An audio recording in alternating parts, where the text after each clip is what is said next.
pledge allegiance to the flag of the United States of America and to the republic for which it stands, one nation, under God, indivisible, with liberty and justice for all. Please call the roll. Councilmember Barnwell. Falcone. Here. Horton. Here. House. Here. Schneider. Here. Williams. Here. Mayor Bloom. Here. Are there any changes to the agenda, Mr. Armstrong? No, there aren't, Madam Mayor. Okay. Public comment. I have several, starting with David Daniel Diaz, followed by Michael Self.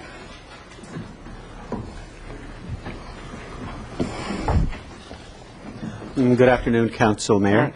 Santa Barbara, good day. I was at Borders last weekend. There was an incident that occurred. A homeless minority apparently took a tourist purse, and the family was there. They're all concerned, and they called the police department, and they told me the police department said, well, give us your fax number in San Jose, and we'll fax you an incident report. I got on the phone, and 20 minutes later, there was an officer there taking the report.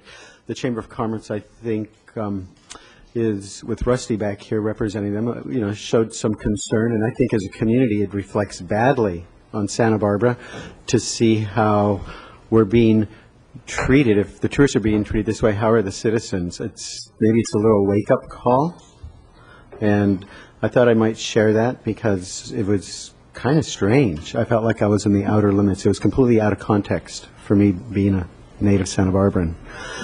Secondly, over on East Beach, across from the volleyball courts, for those bicyclists who want to take the express route along the street as opposed to being stuck with the strollers and the buggies and everything along the bird refuge, the hedges there have come out over the street right up to the white line separating the bike lane from the street, so the bicyclists are going into the street to avoid this. And there's little areas in crooks and crannies. Perhaps someone can advertise somewhere a number where people can call where these incidents are occurring. So for safety and legal purposes, the city stays very safe and sound. And thirdly, and lastly, I was over at Oak Park this weekend with the Dancing Multicultural Festival.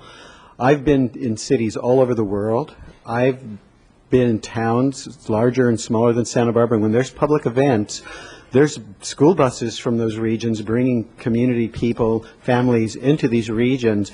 We have Girls Inc., boys clubs, girls clubs. We have the rec department for the summer.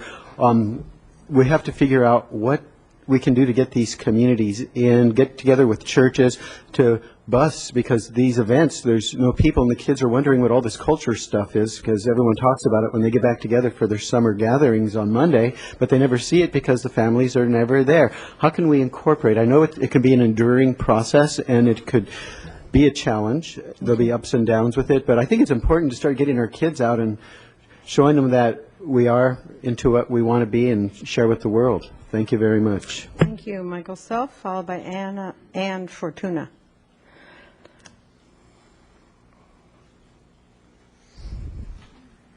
Hello, Mayor and Council. Thank you for the opportunity to speak with you. My name is Michael Self. I'm with Santa Barbara for Safe Streets. And I've been attending public meetings for quite some time, and our members have. And one of the most frustrating things for our people and other people in the audience is that the city divisions, like the traffic divisions, have a 30, 45-minute presentation, and the response time for anybody who sees discrepancies or has other information gets 2 minutes. Now, I understand the time constraints, but then what is more of an injustice is that these comments or other points of views are discounted and then ignored. And I have the opportunity to be on the radio tomorrow, 12:90 a.m. with Travis Armstrong from 10 to 11. I hope to clarify many of our positions. After rereading my recent editorial, I thought, it sounds like I don't like bikes, and that's not true. I have a bike, we ride a bike, we do it recreationally, we do not commute on bike. Normally when I go to the store, I could not get it back on the bike, but we're definitely not against bikers. And so I wanted to clarify that. So I hope you'll listen, call in, give me your hardest questions. I'm looking forward to it. Our goal of our group is to inform the residents of the policies that are driving the city. Our charge is to wake the sleeping giant. Thank you. Thank you. Ann Fortuna, followed by Michael Venegas. Mayor Bloom, City Council, good afternoon. My name is Ann Fortuna. For over 21 years, I've owned a retail floral business in Santa Barbara. In the past 3 years, I've hired 4 people that have been in the Explorer program at the Santa Barbara Police Department. One of them, Michael Venegas, has been my personal assistant and driver for over 2 years. At the same time, he is taking a full schedule of classes at Santa Barbara City College. My experience with the Explorers is that they are being groomed and trained not only to possibly gain employment in the field of law enforcement, but to become good citizens with high standards. A few of the Explorers are here today to tell you stories about how the program has changed their lives. Please listen to their stories and consider giving the police department the adequate raises they need to continue with the Explorer and DARE programs with the experienced officers already at the police department. Thank you. Thank you. Michael Venegas, followed by Roxana Gamboa. Madam Mayor, members of the council, my name is Michael Venegas, and I am a former explorer of the Santa Barbara Police Department. I have also had the opportunity to be part of programs such as DARE, Santa Barbara Police Live Broadcast Show, and the Alcohol Beverage Control. Programs such as these have not only taught myself and others the disciplines to become an officer, but have also taught us the disciplines of life. Programs such as these teach how to write a resume, how to fill out an application, how to present yourself in public, when to say no, how to say yes, how to humble yourself, and how to become a leader. These programs have provided a stepping stone for youth such as ourselves. And a person can have the opportunity to become whatever they want to become, but will only go as far as their environment will let them. Santa Barbara Police Department previously had this environment. They created this environment for the youth. However, unfortunately, this environment is no longer available for children and teenagers to assist them in reaching their dreams. Because of events that have taken place, not only have officers been hurt in the short run, but the youth mainly have been hurt in the long run. If the youth have the responsibilities of the future, how are we to prepare and set them on the right path? And the answer is through these programs. It's ironic how a city that emphasizes so much on devoting time and care to our children would overlook the effects that have been made by the decisions which were previously made and created. I'm here to represent those youth who cannot be here, those youth who know what kind of impact such as these programs can have, and the youth whom have not had the opportunity to feel and be a part of that impact. I ask that you not only consider the officers, but as well as the future. Thank you. Thank you. Roxana Gamboa, followed by Geraldine Santa Maria.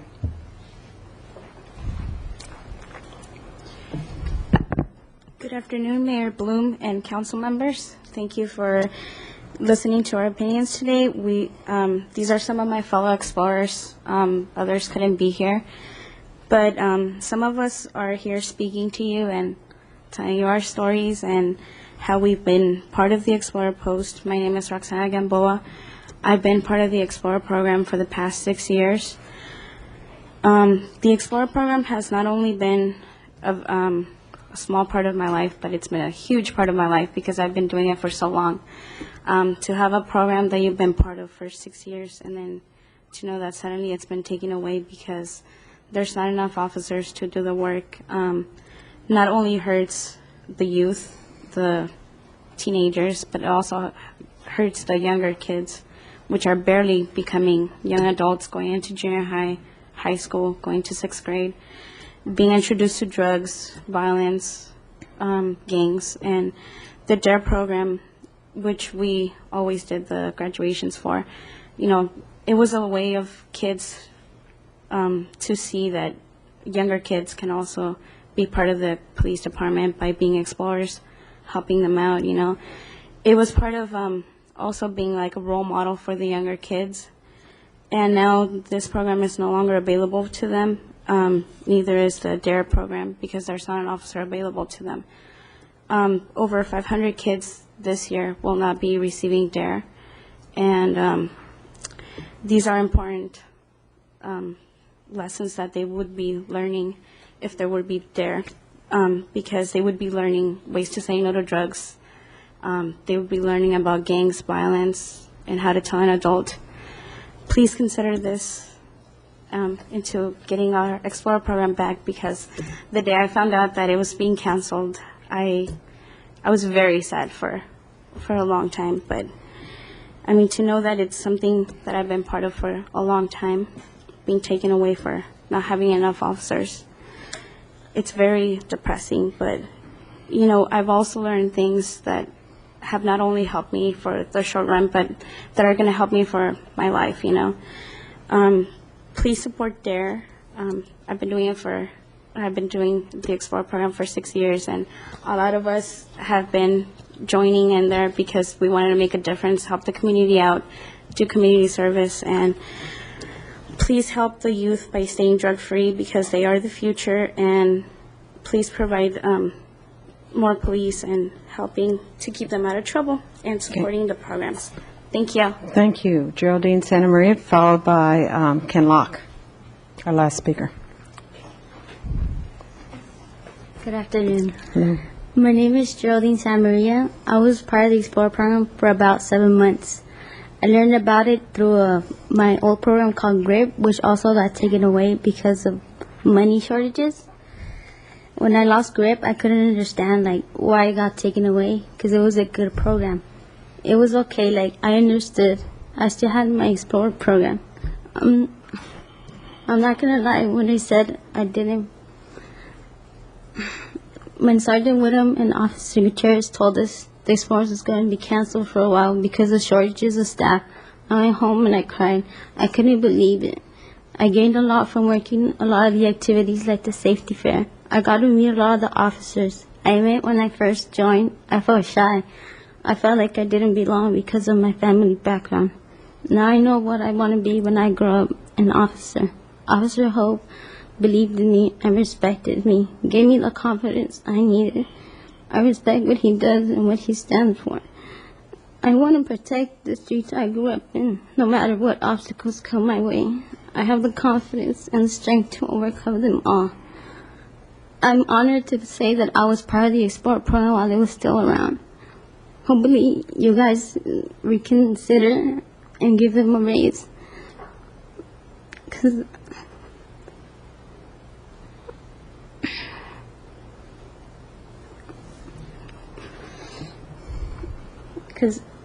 if I could go back and start it all over, I think I would have joined it sooner. Because now I know what I want to be. Thank you. Thank you. And our last speaker will be Ken Locke.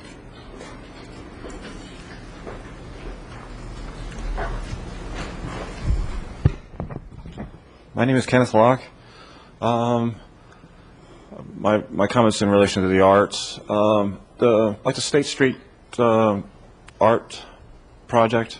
I'm sorry to say that it's guilty of dumbing down the community.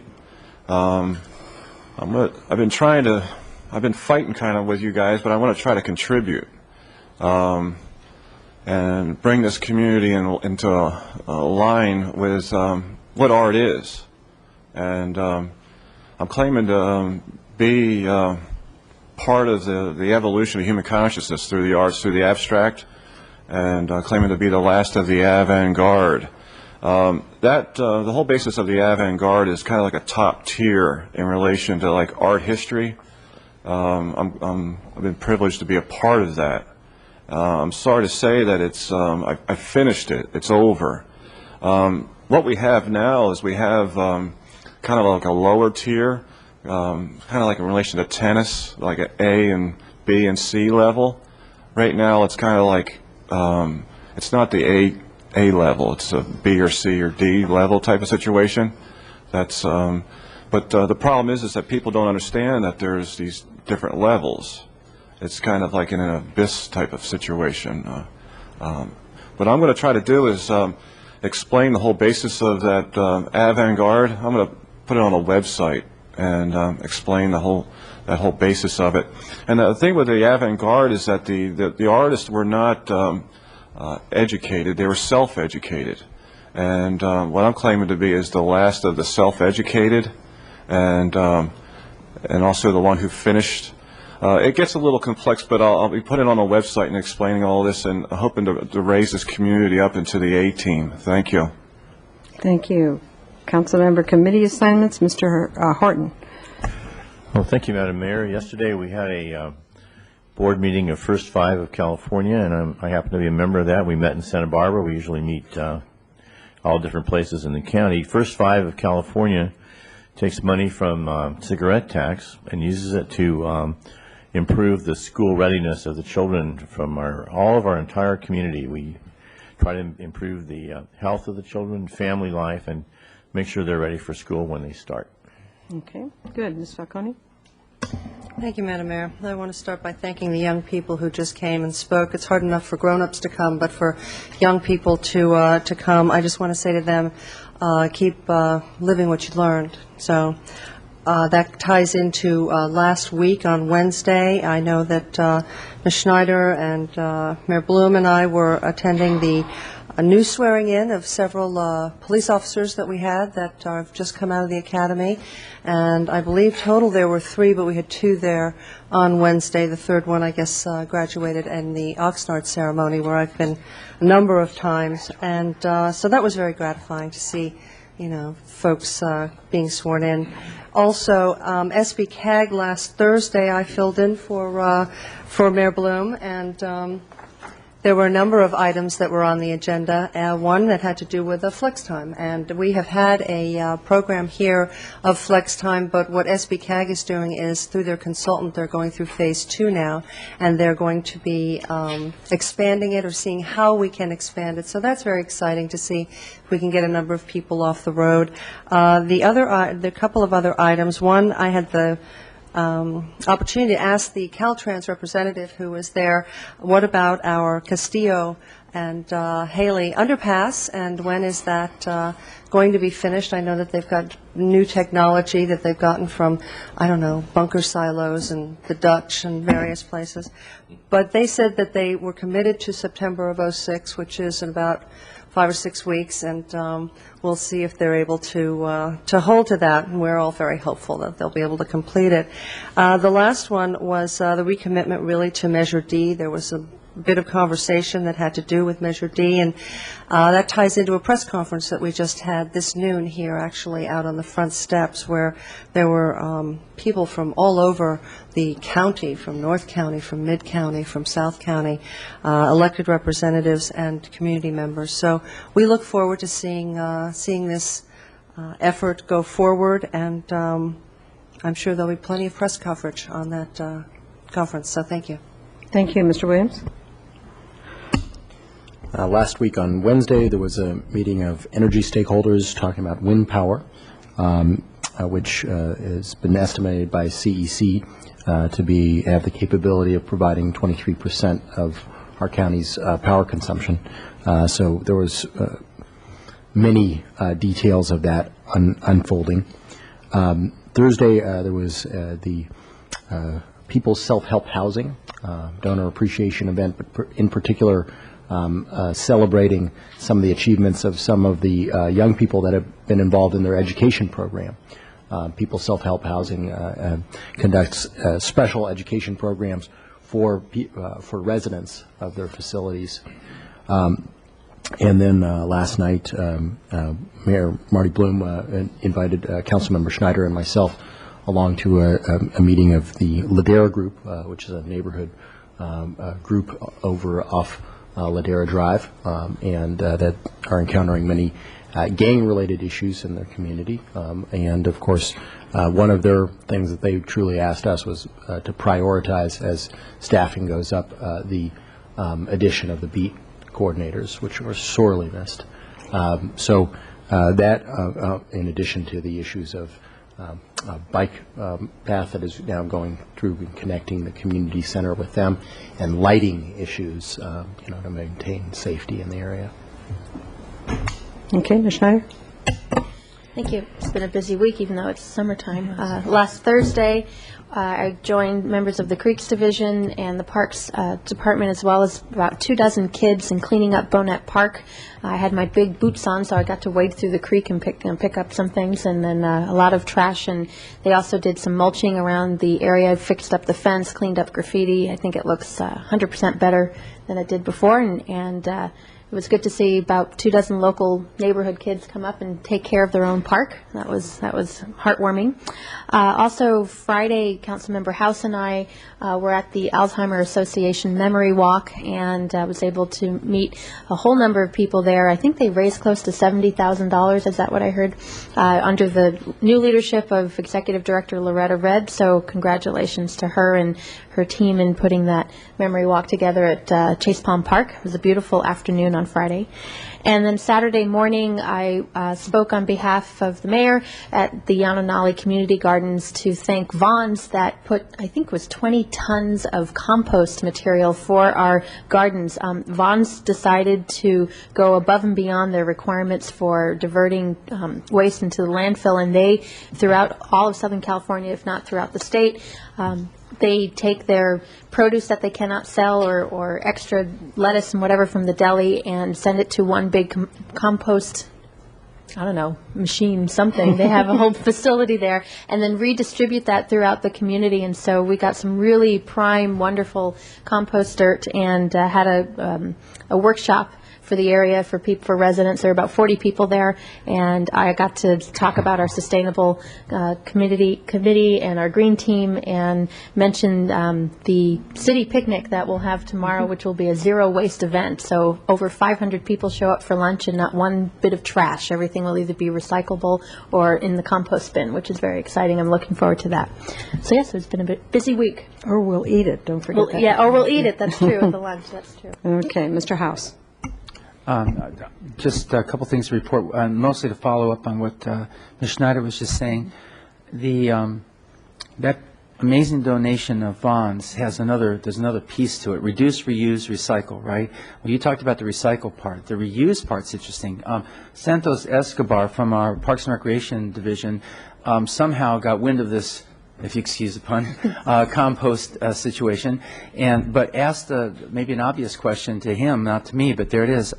Is some of that food usable? I mean, could people actually eat it? Is it in good enough shape? And as it turns out, it is. And last week I went over to the West Side Community Center, where they were filling bags and bags and bags of food for people, and the line was very long. I'm sure you've had a chance to be there, but for me it was the first time. And seniors who come for their afternoon programs and having lunch there were able to go away. But then the baby buggies and on and on and on. It was really remarkable. It's done, I think, through the food bank. So they're involved as well as our staff. And then lastly, I'll just say I did go to the Airport Commission meeting, which continues to have the record of the shortest meetings in history of City Universe. They welcomed a couple of their new members last time, the ones that have just joined them, but nothing more to report on that. Okay, and Vaughn's is really turning out to be a good corporate citizen, because they gave some money a little while ago, a couple months ago maybe, to the neighborhood clinics. And that's where I got to talk to the gentleman who said he has a bunch of compost. So I was glad to see that it showed up at our parks. It's really a wonderful thing for them to give back to the community like that. Last Thursday, I was honored. It was really wonderful to go to the Police Academy graduation, which is nothing like the movies that your father made. Just to let you know. One would hope not. I know. Thank you very much. It was very wonderful and very moving, and there will be another one, I think, in November, December, sometime, in which we'll have some more police officers graduating, and I urge any of you to go. It was really wonderful. In Camarillo, we have 2 new officers, and one of them won the prize on the whole, I think it was Tri-County area. He won the prize for the highest academic record. So we have a smart cop And I'm sure the other one's smart, too, I just say. But he won the academic prize, and I think it's wonderful. So Senator Boxer was here on Sunday, and some of us, I think Mr. Williams and Ms. Schneider and I were all there, and she was urging, again, speaking against the oil drilling in the channel, and I just got that feeling I've seen her here before doing the same thing. It's kind of frustrating. So, but it was good. And then on Friday, 6 small businesses were honored by the Pacific Coast Business Times, and that's also very good because they're people who own small businesses from Thousand Oaks up to San Luis Obispo. It was a very good luncheon. So we were busy, and this is supposed to be the downtime of the year. Consent calendar. Anybody have, you have something you need to read. Go ahead. Item number 2, adoption of ordinance for assignment of lease with Deli Sushi Go-Go, recommending that council adopt by reading of title only an ordinance of the council of the city of Santa Barbara approving an assignment of lease agreement number 20453 from David Kim and Waljo Kim doing business as Deli Sushi Go-Go to Kyung Wang and Sarah Wang for the 198 square foot restaurant located at 119B Harbor Way, commencing on September 22nd, 2006. And item number 4, Mountain Drive Water Main Extension, acceptance of improvements and easements, recommending that council adopt by reading of title only a resolution of the council of the city of Santa Barbara accepting public street easements located at 1325 West Mountain Drive, assessors parcel number 021-050-027, and 1421 West Mountain Drive, assessors parcel number 021-050-023, and accepting water main improvements in the 1100 and 1300 blocks of West Mountain Drive constructed pursuant to agreement number 21758. Okay. Anybody want to take something off? Mr. House? Number 5, please. Number 5. And Mr. Williams? Same one. Same one. Okay. Will you go ahead and read number 5? Rejection of bid for Pedregosa Area Storm Drain, Phase 1A, bid number 3394. Okay, and the other was by reading of title only. I forgot to say that we are going to waive further reading without objection. Okay, who took this off? Mr. House first, and then Mr. Williams. Thanks, Madam Mayor. I had received the communication, and I see Ms. Hauser's here. She may have something she wants to say, but her communication on this raised 2 questions for me. One, to really understand what rejecting the bid means. Does that really mean that we're killing the project? That would be number 1. And the second question I have that I'd like perhaps staff could address is, would there be some value in us having some of the different departments or groups in the city that have funding sources that are varied that could contribute to this project, work together somehow to be able to fund it adequately to be able to move ahead? So those are the 2 questions that I have with regards to this item. Okay. And Mr. Williams, did you have anything else? Or I did. Well, I suppose building on that, I've seen many projects over the past, particularly the past year and a half, just grow with every year in cost. And so my feeling at some level is, well, look, we know we're going to get a growth in cost that comes from materials over time. So how much time do we lose here? And because of how much time do we lose here, how much money do we lose off of that time, and therefore is it really worth it to reject the bid, is kind of my general question. I haven't arrived at an answer myself, but it kind of depends on how much time do we lose and what are the results of that. okay, Mr. Wozniak, I think you're going to have to go alone because the light bulb just burned out over there. That's fine, Go Madam ahead. Mayor. Madam Mayor, Council members, John Wozniak, Principal Civil Engineer for the Public Works Department. In response to Commissioner House, Councilmember House's question about rejecting the bids and does it kill the project, and the answer is definitely no, it does not kill the project. The project is phased. This is called Phase 1A. There are actually 3 main phases of the project. The project goes from Islay all the way up to State Street, and It's approximately 4 to 5 blocks long in total for the project. This component is called 1A, and it's just the outfall of the entire run. So with budget restrictions, that's the component of the project that we bid. We had an engineer's estimate of $345,000 for the construction, and the bids came in at $571,000 and change. So you can see it was a substantial amount over the estimate. There was only one bidder, and what we're analyzing is that without the competitive bidding that we would have hoped or expected, we believe that by rejecting this bid that we would be able to have a more competitive bid in the future, and that would be our estimation is that it would be favorable in the city's funding realm, so that we could have, in a competitive environment, we get closer to the engineer's estimate. Yes, there will be, we analyze the cost of escalation, but we still believe that by having a competitive bid environment that we can overcome the differences there. We also are pursuing possible cost revenue sources to augment the city's funding. We have had discussions with the county flood control on this project.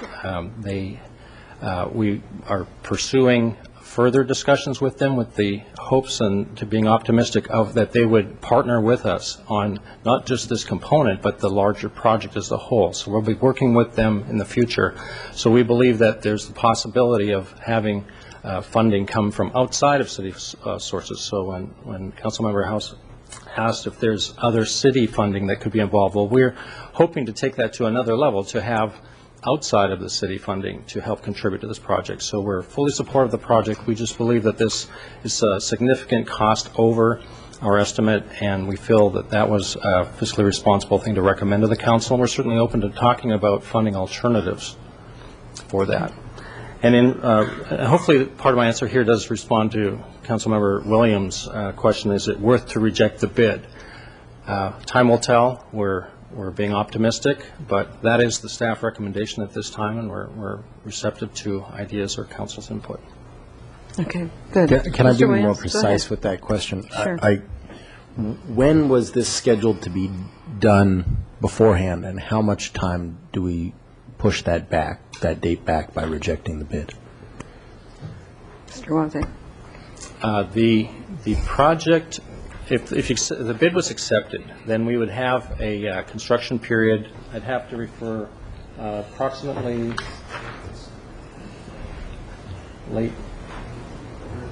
early fall is when construction would start, and then there would be a duration of how long approximately?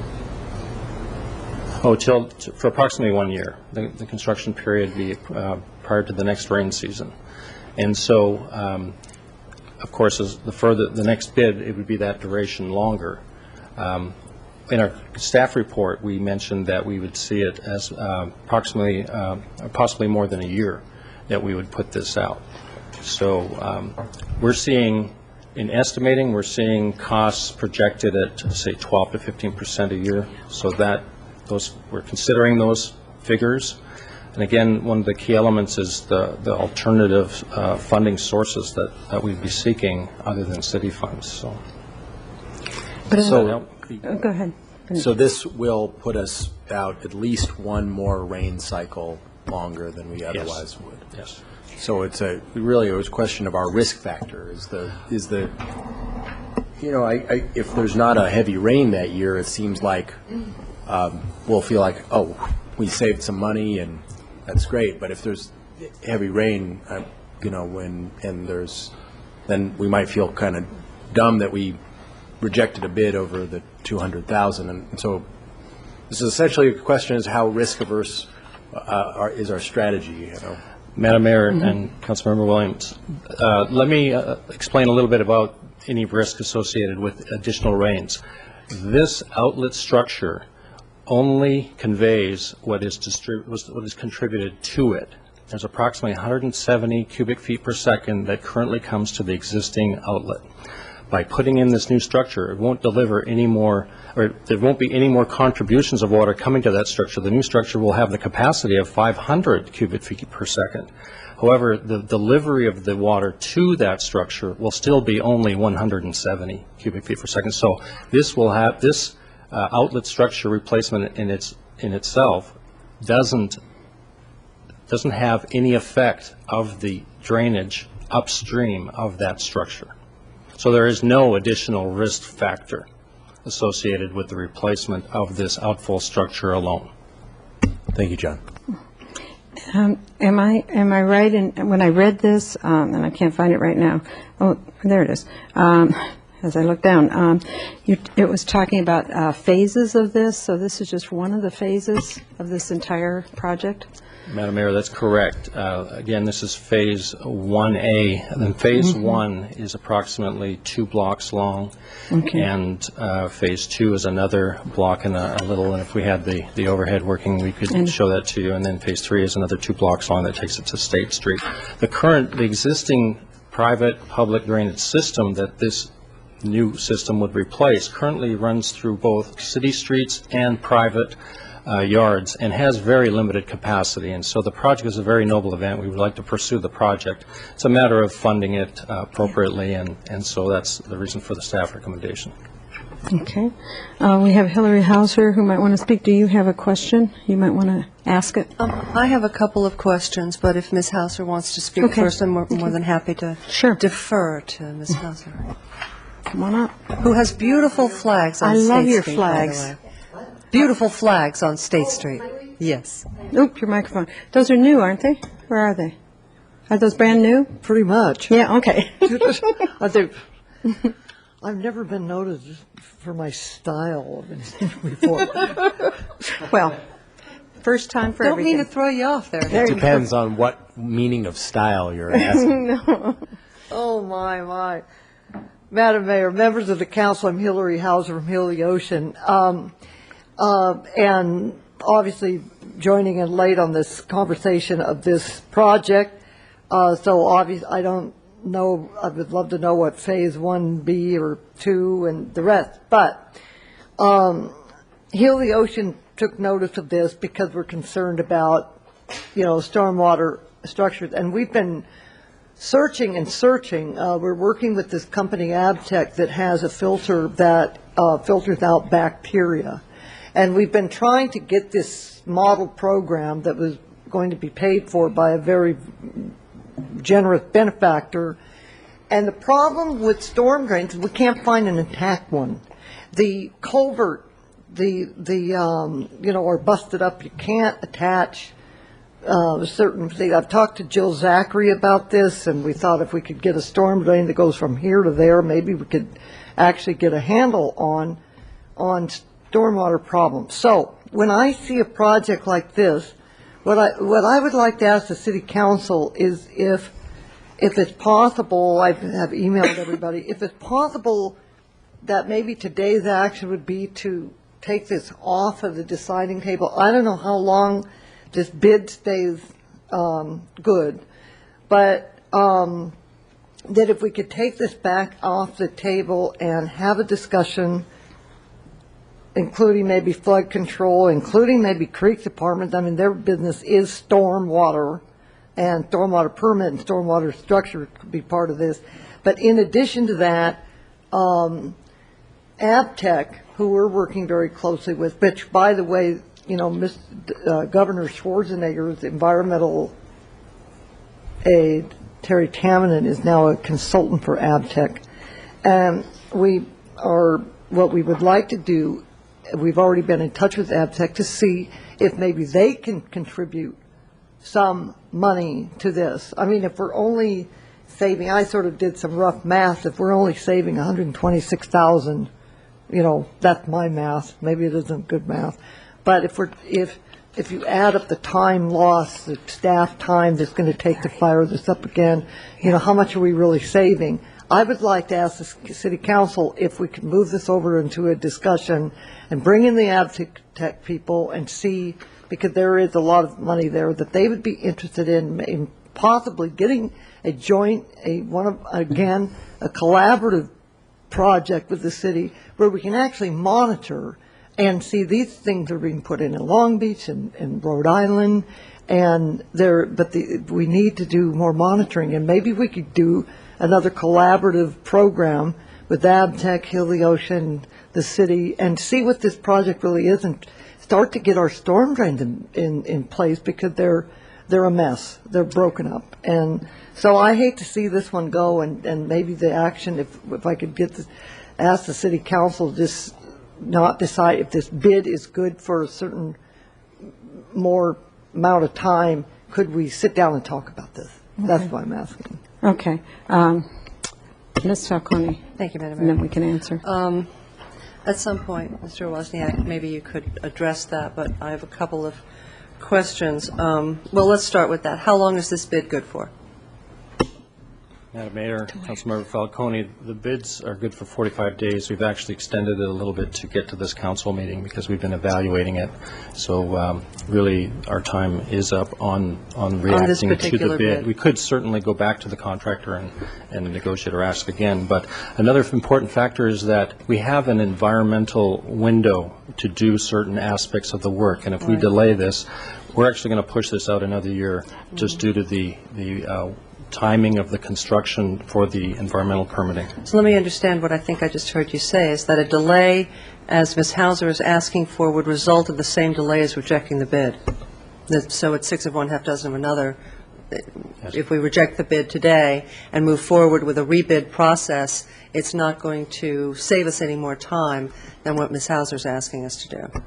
Madam Mayor, Councilmember Falcone, I suspect that what Ms. Hauser's proposing would be a little less than what staff has indicated from the staff report, because we're saying a year or more. But construction time would likely But the be construction pushed. time would be a season, so. It would be a season anyway. It's a season. So let me ask you, the county, isn't the county already doing a project along this reach?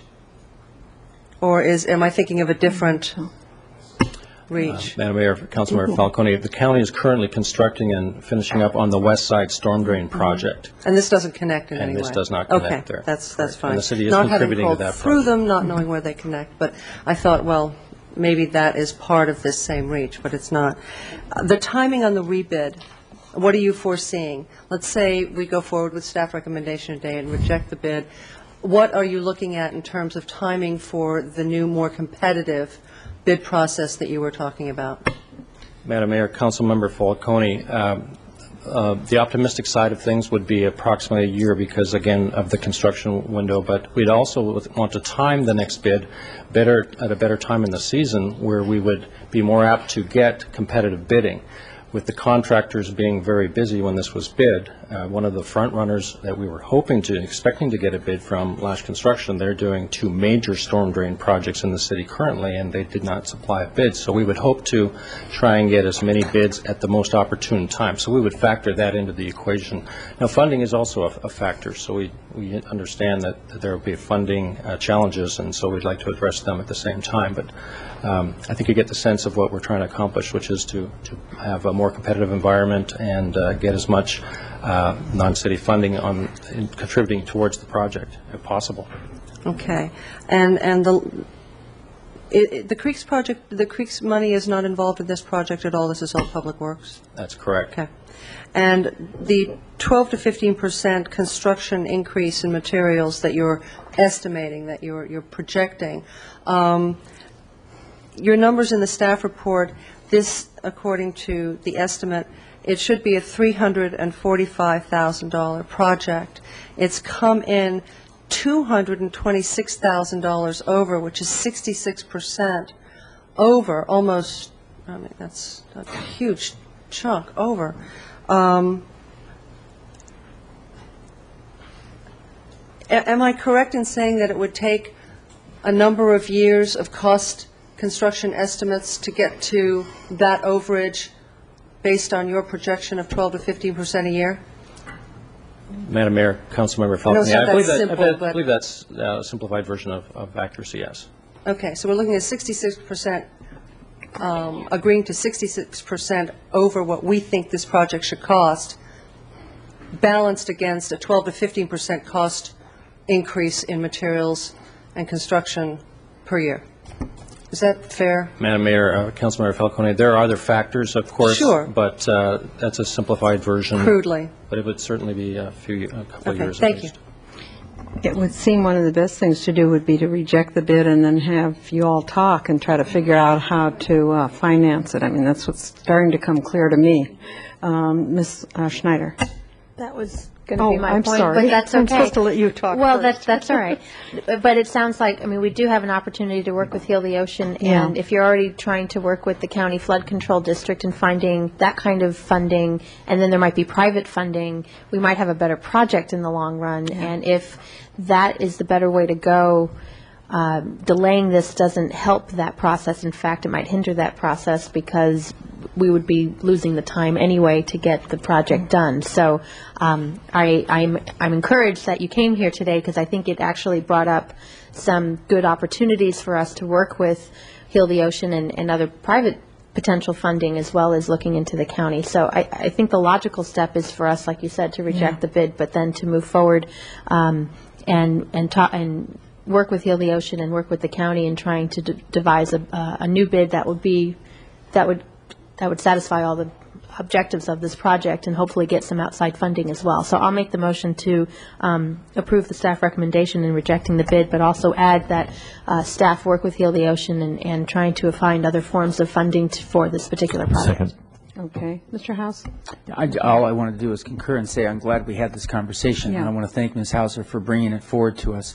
And I think that some great good will come out of this. So thanks to this council and the staff for indulging us in this conversation. Yeah. Okay, we have a motion and a second. All those in favor, please say aye. Aye. Aye. Opposed? Okay, thank you. Thanks for coming. Go make more flags or something. Okay. I'll move the rest of the Yeah, I was consent going to calendar. say, we didn't need to vote on that, but that was okay. Second. Okay, I was glad we did. Okay, rest of the consent calendar, all those in favor, please say aye. Aye. Aye. Opposed? Okay, now we're on to the report from the Finance Committee. Mr. Horton. Madam Mayor, the Finance Committee met at 1 o'clock today, and we actually made a recommendation, which you've already voted on in the consent calendar. We did. That's right, on our investment report. Thank you very much. And we heard well, I think he would have yelled probably. Okay, item number 10, please. Proposal for $15,000 to support development and implementation of a transfer of development rights program for Santa Barbara County. Okay, Mr. Casey. Good afternoon, Madam Mayor, council members. The proposal today is to consider support the implementation, development of the implementation of a transfer development program with the County of Santa Barbara. If you recall, there's a large development proposal on the Naples tract up on the Gaviota Coast, and in April of this year, Council was presented with a feasibility study of a transfer development right program. It was well received by the Council. However, that study was focused more on a site-specific transfer development right program, and I think Council members had a little concern about that sort of approach and wanted to kind of continue pursuing, looking at the concept and finding an appropriate way to implement it if possible. Since that time, there have been some informal discussions led by Supervisor Carbajal and Firestone at the county, along with varying members of the City Council, most recently Councilmember Williams and Councilmember House, as well as the property owner, members of the Naples Coalition, which are some community groups advocating for preserving the Gaviota Coast, and with county staff. And as part of those conversations, it was determined that maybe some further analysis to kind of fine-tune the feasibility study would be appropriate and try to develop a county transfer development ordinance that would be county-wide and not specific just for the Naples development, as well as looking at the ability of cities to opt in, not necessarily on a site-specific basis, but in other ways as well. And so the proposal, we've attached a scope of work that the consultant had prepared for the county. The cost is about $45,000, which it's been proposed to be split 3 ways, with the county paying a third, the property owner paying a third, and the city of Santa Barbara, having shown the most interest of any of the cities in the county, paying a third to keep this issue alive and moving forward as well. So that's the proposal for you today, and here to answer any questions and get your guidance, reaction, feedback, and direction. Okay, good. Mr. House? Yes, Madam Mayor, I want to thank staff for picking this up with us and bringing it to the full council. And just to add a little bit to the staff presentation, just a bit of comment, because there's some things that made this became appealing as it moved away from site-specific analyses to a non-site-specific approach, which relies on the formation of a program and a bank, and then, of course, the identification of both receiving and sending sites, but they don't have to be linked up literally one-to-one. We do something like that here in the city with our Measure E and where we allocate those resources. But this is a transfer of development rights approach that's done elsewhere, and it has also the ability to extinguish development rights. That's another component of it. The bank, once funded, then becomes available to be used that way. Where it's been used elsewhere, just a comment to make, the Solomar Research did some looking around and found out that up in Washington State and in Oregon there are places where this is working well. And one thing I want to call our attention to is the fact that the initiating city in Colorado, which was Boulder, City of Boulder, has now been joined by 7 other cities because the Transfer of Development Rights Program, which is a regional approach, is working so well now.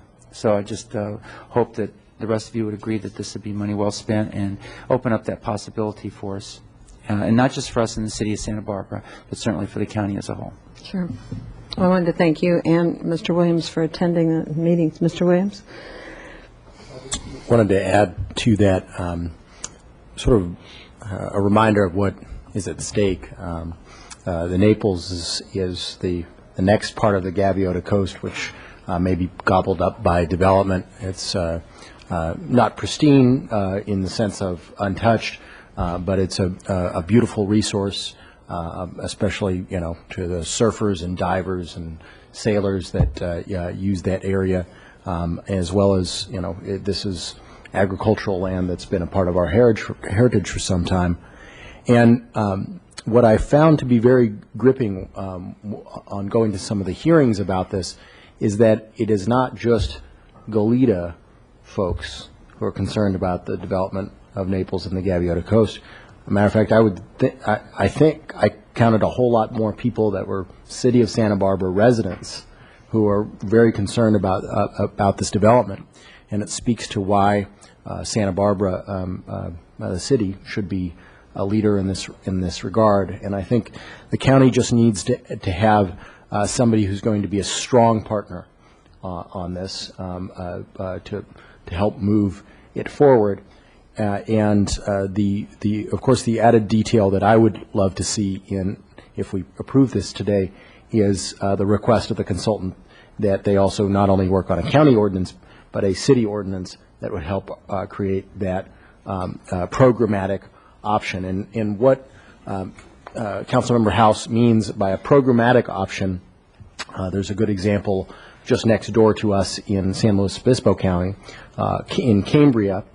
Instead of having direct receiver sites, meaning they move development from point A to point B, they require the purchase of development credits every time a home expands, for instance, in Cambria. I'm not saying that we should do that, but that's a programmatic option. It means that incrementally they're buying up development rights a little bit at a time instead of with large swaths of transfer points.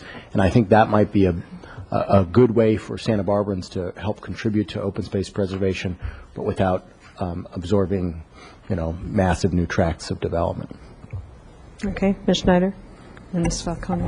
I'm really encouraged by this, especially since the last time this council had a discussion about transfer of development rights, and that the door is open to communication between the city and the county, and want to commend council members House and Williams for having those meetings, and also supervisors Carbajal and Firestone for moving this forward and not slamming the door on the idea. So I'm extremely encouraged. I'm also encouraged that this is not just looking at one particular project and one particular receiver site.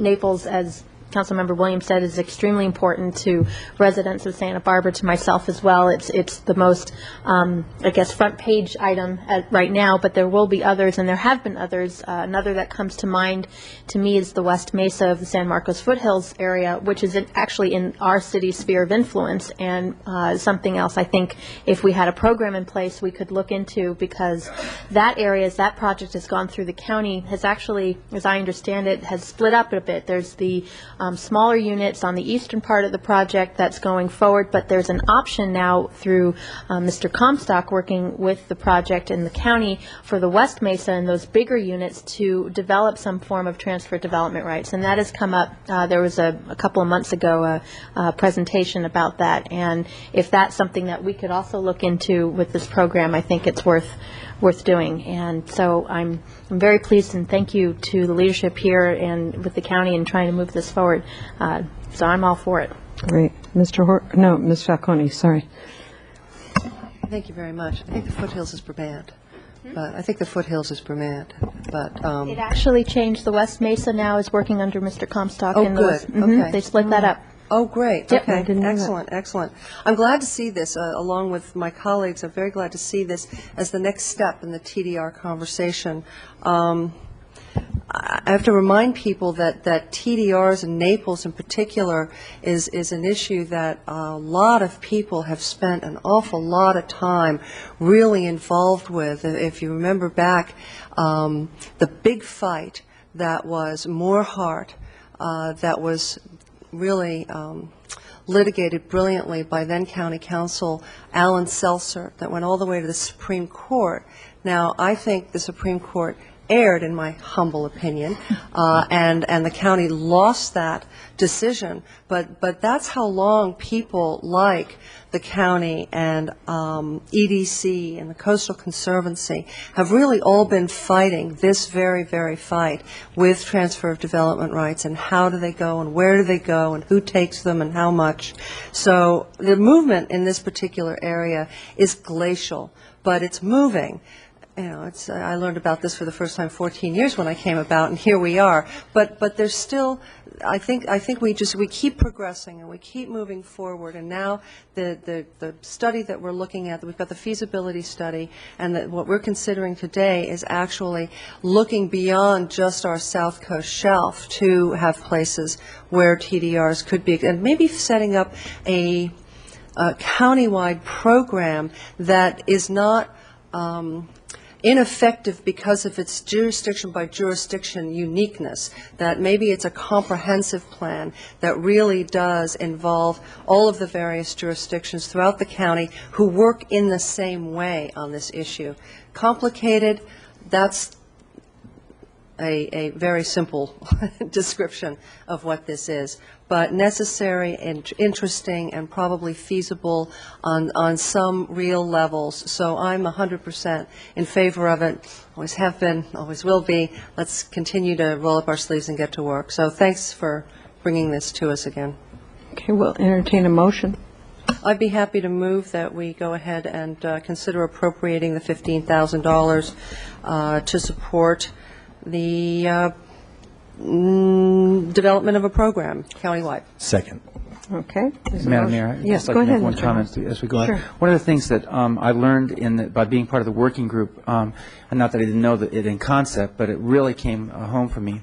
There were diverse interests around the table, and I remember hearing Mr. Osgood, who I think is the owner of Santa Barbara Ranch Properties or whatever up there.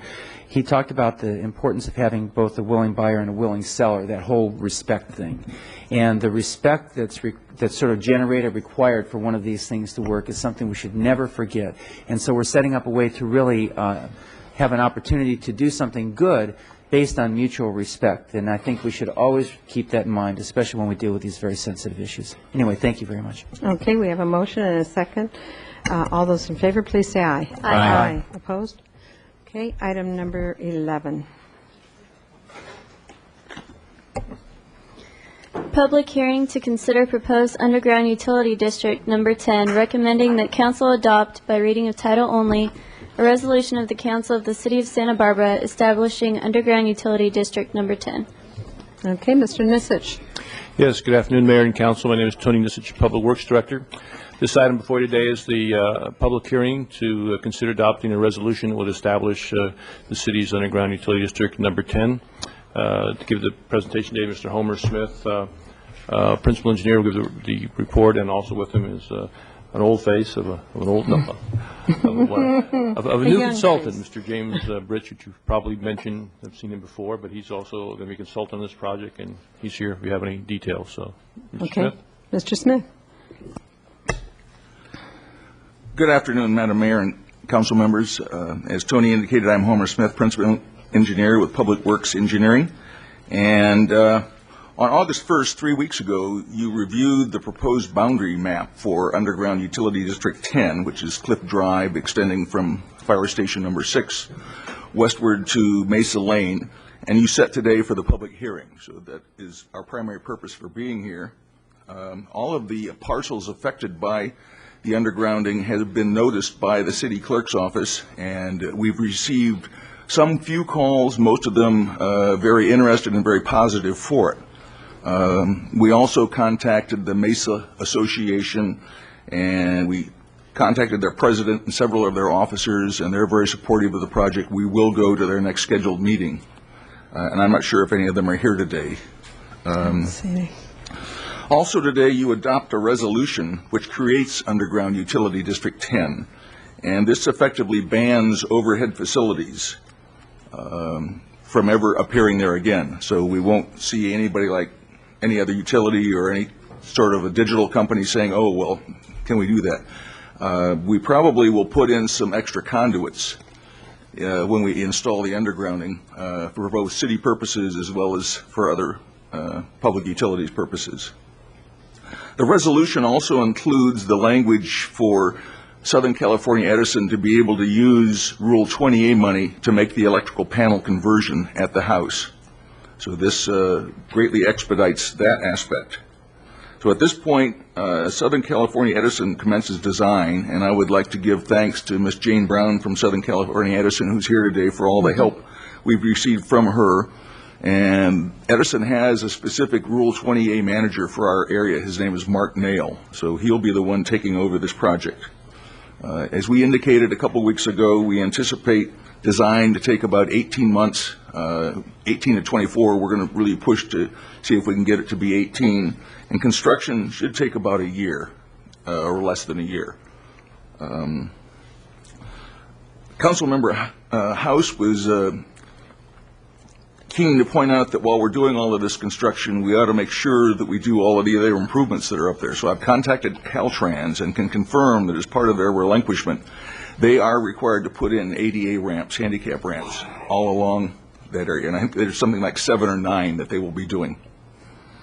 I also surveyed all the commercial and residences that have Cox and Verizon, and anticipate the cost to connect them would be in the neighborhood of $150,000 to $175,000. And as we indicated last time, we will look at different methods of funding that through city money. Perhaps we would propose using our new underground fund that would defray the residents from paying for the Cox and Verizon conversion, which would be somewhere between $1,000 to $2,000. This was done on Milpas Street when Milpas was done back in 1995. Of course, we didn't have the underground fund then, but we did use city funds. So I think we've established a precedent. It would take council approval to make sure it isn't a gift of public funds.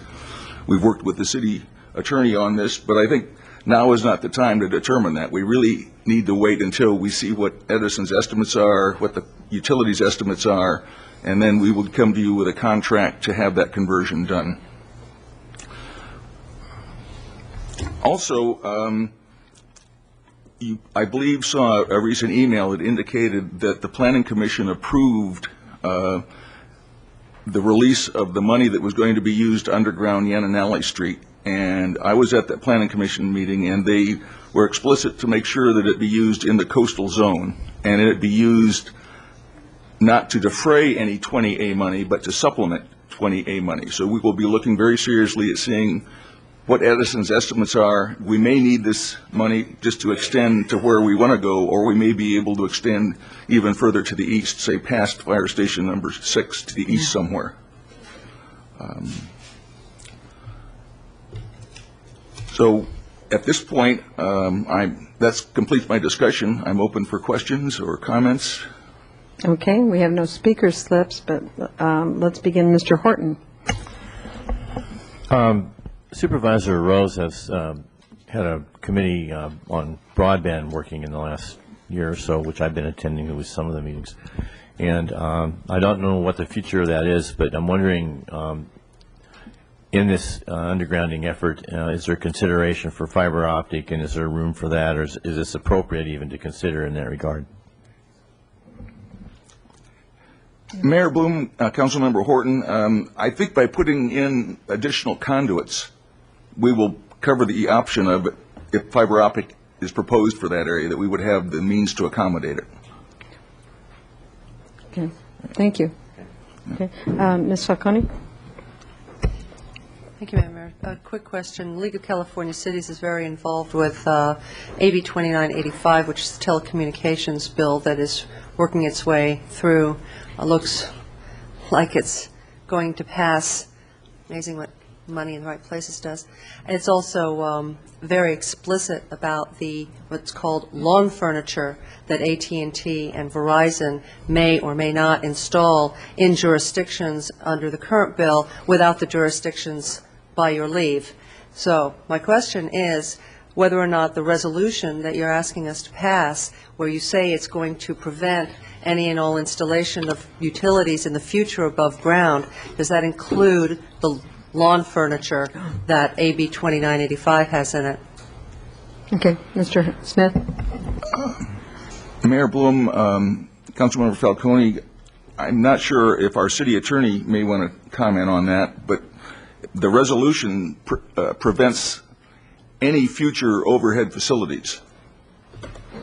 So that's These are boxes on the ground the size of this dais, you know, but I mean, I'm being facetious to some extent, but they're really big, and we are a community that probably would not want them in the places that they're going to be allowed to put them. So I guess my question is, and I don't really expect an answer at this moment, and I think that the resolution will probably go forward, but I'd like to look at that scenario and see if we can tighten that down in any way. I have a feeling that we're not going to be able to override the verbiage of the legislation, but I would sure like us not to do this without considering that potential.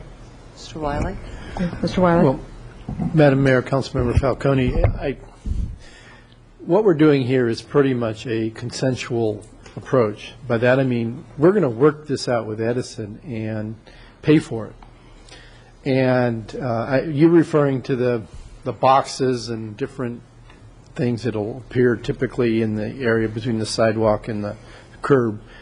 And if the state does enact legislation preempting this and allowing the utility companies or telecommunication companies to use whatever sort of fixtures they want, there isn't much we can do about that. I have a feeling that the state will probably put some restrictions on it, but my point is that I don't think we can do much about that. In this process, we're going to have an agreement with Edison, and we're going to presumably deal with the acceptable street furniture, as you call it. And if we find something not acceptable, I believe we're going to have to pay to have the vault constructed or whatever. So I guess my point is that because we're having this conversation, I just wanted this aspect of that conversation on the record. Okay, Mr. Horton, did you want to make a motion and then we can? Yeah, I'm happy to move that we accept the resolution on the underground utility district. Okay, Second. and there's a second. Mr. Williams, did you have something you wanted to say? I wanted to second the motion, but I also wanted to, when Homer, when you go over to the La Mesa Association, I think one of the things they're particularly interested in is the sort of the step-by-step of how to establish an underground utility district, because I know there's a lot of interest in the neighborhood to extending it along Cliff, farther along Cliff. And so not only just the details of this utility district, but what's the next step? How can they help? How can they participate? How can they approach property owners along Cliff for an additional undergrounding utility district? Yeah, Mr. Smith. Mayor Bloom, Councilmember Williams, yes, we certainly will include that. They don't have any meetings scheduled in the summertime, but we do intend to go to their next meeting, and we'll have plenty of our neighborhood undergrounding assessment district brochures, because we have received quite a few calls from people up on the mesa, and it's a good opportunity. And just for your information, we now are up to 3 neighborhoods who are pretty well along in the process for these Rural 20B assessment districts. One is on a portion of Frella Road, another's on a portion of Roble Lane, and another's on a portion of Eucalyptus Hill Road. Okay. And they've all got their petitions circulated and signed, and we're working with them. Okay, I had a group up on Litchfield, too, which is in the mesa above Flora Vista, too, who are interested. So I think this is going to be happening all over the place, but it's very good so people understand the procedure. You'll see us in a couple of weeks to assign the purchase order to the assessment engineer and start the Edison estimates up on Frella Road. Okay. That's great. Mr. House? That's just fantastic, and I just think it's great that people are picking up on, neighborhoods are picking up on this.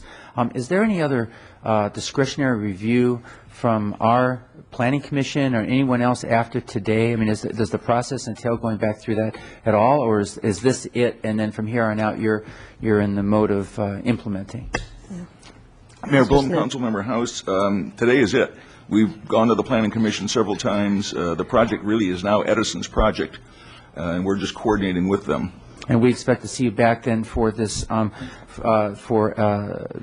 look at the connection part, including all the other utilities. You're going to come back to us at the timely moment and talk to us about how to assist in the funding for that. That's correct, and Mr. Britch is our consultant who will be working with all of the merchants and all of the residents and the associations, as well as Edison and the other utilities. Then I have, then there's 2 things I'd like to chip in here, and I think you've already thought of them, but I just want to make sure.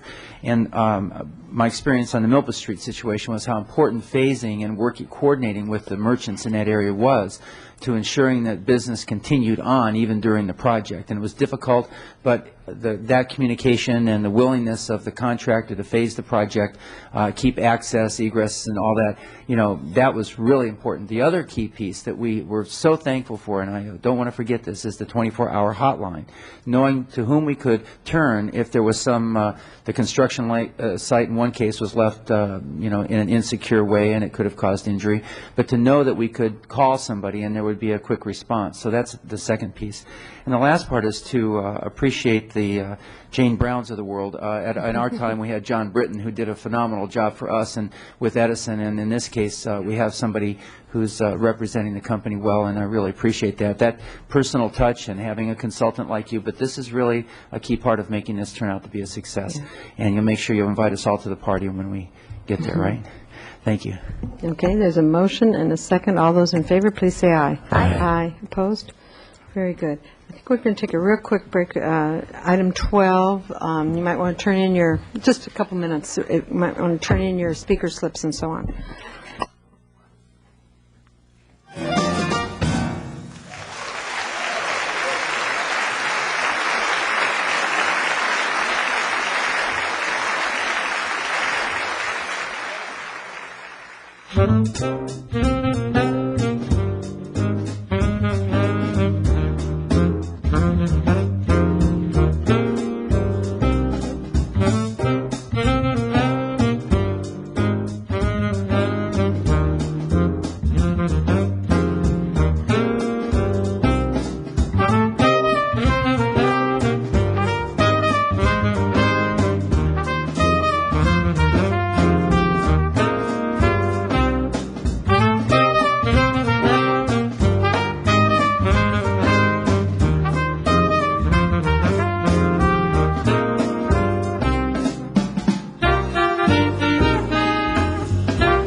Ms. Schneider.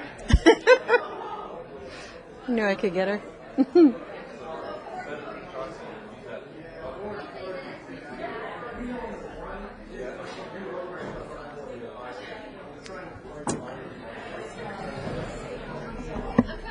Okay. Okay, we're going to call the Santa Barbara City Council meeting of August 22nd back to order, if you will, please, and if you will read item 12. Notification when pesticides are used within Santa Barbara city limits. Okay, and if you remember, we had this on our agenda. Well, no, it wasn't on the agenda. It was on public comment, and we decided to put it on our agenda. The pesticide Naled, is that how you pronounce it, was being put on trees and so on in an area in order to eradicate fruit flies, and we did not get the kind of notice we should have had, and we all agreed. Well, maybe we couldn't. Good, the city attorney's not here because we really couldn't agree because there was nothing on our agenda at the moment. But I think the idea is that we put this on in order to send a letter to the state of California, to the state California Department of Food and Agriculture. The question for us is what should that letter look like, and what points you would like to make to the state. And we would be glad to write a meaty letter, but you're going to have to help us out a bit. And that's where we are with it. Just to let you know, Estelle Foster will be the first speaker. But I had a phone call from Susan Rose. She's on vacation, but she wanted everyone to know that she is meeting with people, and she's right on top of it. And especially, and also we received an email from the Agricultural Commissioner of Santa Barbara County, who's Bill Gillette. And he doesn't happen to be here today. I don't see him. But he gave us some good ideas on what to put in the letter. So it seems like everybody's trying to work together here to write this letter, and I appreciate that. Estelle Foster will be the first speaker. Did you have anything you wanted to say, Ms. No, Madam Mayor, I Sarconi? apologize for being late, but I heard you say, pretty much I heard all of the concerns that have been happening over the last, 4 years since we've been trying to put together the IPM program, and then, That's of right. course, last week and so forth. I thought this deserved, a better conversation than just what we could sort of ad hoc do with public comment. So here we are, and I look forward to hearing from all of you, and we should let others know what what our preferences are. So That's right. thank you all for always being there. Okay, Estelle Foster, to be followed by Nancy Black. And if you will come up and let us hear. Oh, Estelle, you're getting a standing ovation now. Madam Mayor. If you pull that down just a little bit, there you go. Madam Mayor and council members House and Falcone and Horton and Schneider and Williams, thank you for putting this on the agenda. It's more than important. It's a health issue. I want to convey to you the regrets and the concern of the people who couldn't be here today because school just started, and for a variety of other reasons there would have been a host of people, even more than have showed up here today, but we are their representatives.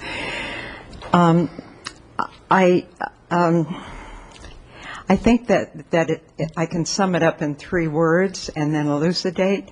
The words are to stop and to supplement and to support. And stop meaning stop this hazardous, one of the most hazardous, Category 1 toxic pesticides, Naled, has been applied in our neighborhoods, unbeknownst to us.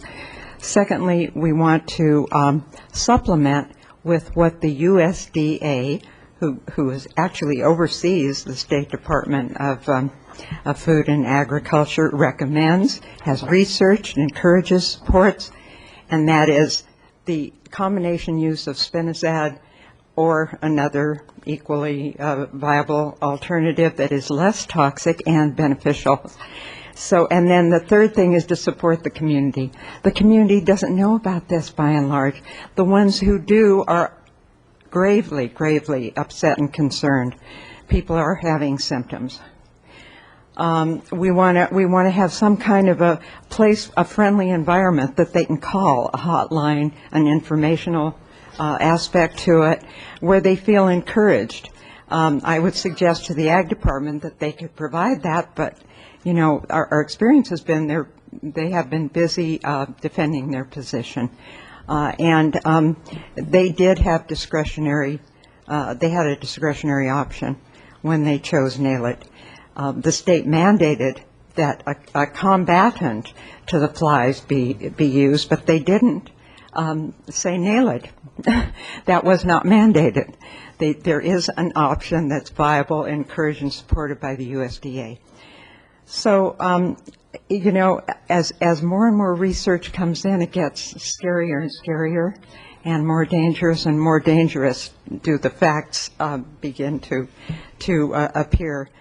It seems as though Nail It is denser than air, so it falls to the ground. So the implication that it stays right on that tree is not so. The vaporous action actually falls, and kids and animals and people and our allies in the environment, the birds and the bees and the insects, all do get impacted negatively. It's been stated by the company, AMVAC, that it shouldn't be used in residential areas. It's also been stated that the fumes are deadly and toxic if they were to burn, and even if they were not to burn, they are hazardous. So, goodness forbid that there be a neighborhood fire, and that we all have that to deal with. Also, if something happens to trees, don't they get? I mean, if they get impacted somehow by a storm or disease, don't they get chipped and used in our parks? I'm just wondering about that. What about the creeks? What about the air that we breathe? How does that impact us? There are so many other options. So my request to you is that you write a very, very strong letter. Also, I'd like to ask that the city attorney look into the compliance aspect of this. We obviously know there wasn't proper prior notification. What about the other compliance factors? What about the Healthy Schools Act? You know, worked so hardly on by Hannah Beth. How does that affect us? We want to look into that. Does the city and the county pick up the tab on this? I heard somewhere that they do. Are we paying for this? I mean, I know we're paying for it in our health, but are we paying for it monetarily? I want to also mention to you about a supplemental program. My feeling is that we can do something right now. I want to ask that the council consider and pass a resolution that would proactively start a program of the beneficials and the spinosad, or Sure Die, which is even less toxic than spinosad. That would help with the program now, and then I suggest, and I really strongly urge, that you continue that, because from all the research I've done, those flies are here. They're going to live with us. We have to live with them in some way and combat them in some way. We're all for agriculture. We support agriculture. We want agriculture to thrive and survive, as we want our public and our community and our people to survive and thrive. So I would suggest that you really look into a supplemental program that would start soon and then continue on. City could direct, council could direct one of their departments to initiating this kind of a program. It's basically an IPM program. So that could be done in cooperation with the county. I mean, it's so important. The county and the city together are awesome, and you've already done so much with what you have done to promote the health of this community. I ask you to really make a stand on this, a very firm and loud and vociferous stand. Thank you. Thank you, Nancy Black. And as when I was talking to Susan Rose this morning, she pointed out that there was no notice given to the county till after, but they weren't even going to notify the public. So we thank the county for notifying the public even afterwards. So it was good for us to know. Nancy Black. Thank you. Thank you, Mayor and Council. I appreciate the opportunity to speak for you today, and especially thank you for supporting the public, getting us on the agenda so quickly. Thank you very much for that. I sent you an email earlier today. You probably haven't had time to go over it, but it has to do with this letter and, possible ideas of what to put in it. And I gave you a whole bunch of attachment documents for your information, like the actual USDA environmental impact study in which they talk about spinosad and how effective it is. I gave you information on the Hannah-Beth's Acts about not spraying within a quarter mile of schools. If that is out of compliance, which it appears to be, then that would affect almost that entire 8 square mile area because of the quantity of schools there. So it's something worth looking into, and we would love it if Steve could look into that. I attached the actual proclamation by the Deputy Secretary of the Department of Food and Agriculture, who authorized the use of NALED, and she would be a great person to direct the letter to, being as she's the one who authorized it. We attached detail on the on NALED itself, all the scientific background on NALED. It's just about one of the nastiest organophosphates out there. When it breaks down into several other equally nasty organophosphates. So all that is in there as well. And I attached all the treatment boundary maps. So the maps of where it's actually being applied, you all have those now. Okay. Thank you. If you could wind up, please. My intention is to empower the city as leaders in the state regarding this issue. You have already proven yourselves to be that. And we stand for you and thank you for your actions in this. Anything we can do to empower you further, please, we appreciate that. Okay, thank you. And thanks for all that. We'll check that out. Bert Bertrando, followed by Jack Ruskey.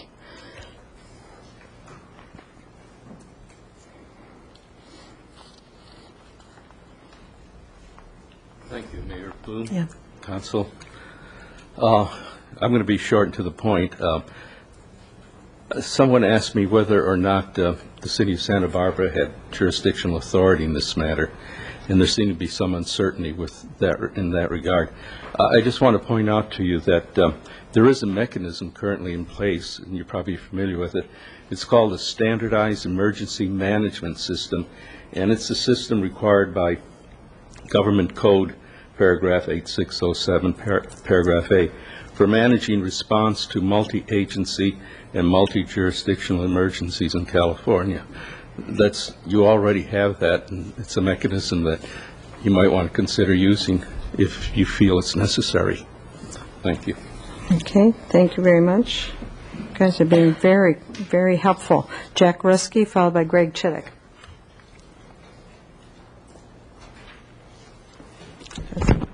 Thank you, Madam Mayor and council members. I'm Jack Resky. I'm a farmer. Try not to dress like a farmer all the time. I'm also an attorney, and I've been very involved in the process of what is transpiring in this whole area. And I have a few suggestions that might be of help. First, specifically about the draft of the letter, written notification, I think is mandatory. There has to be some time frame around that, because not timely written notification is as good as no notification. So talk 48 hours, 60 hours, because the whole purpose of notification is to give the governing bodies here time to react and do something. So you don't want written notification 5 o'clock Friday afternoon where spraying starts at 6 a.m. Monday. That is just illusory. And so the letter should try to pin down some guidelines so that no one's surprised and disappointed. I'm looking at this as a problem that possibly can be turned into an opportunity. we're going to have spraying going on.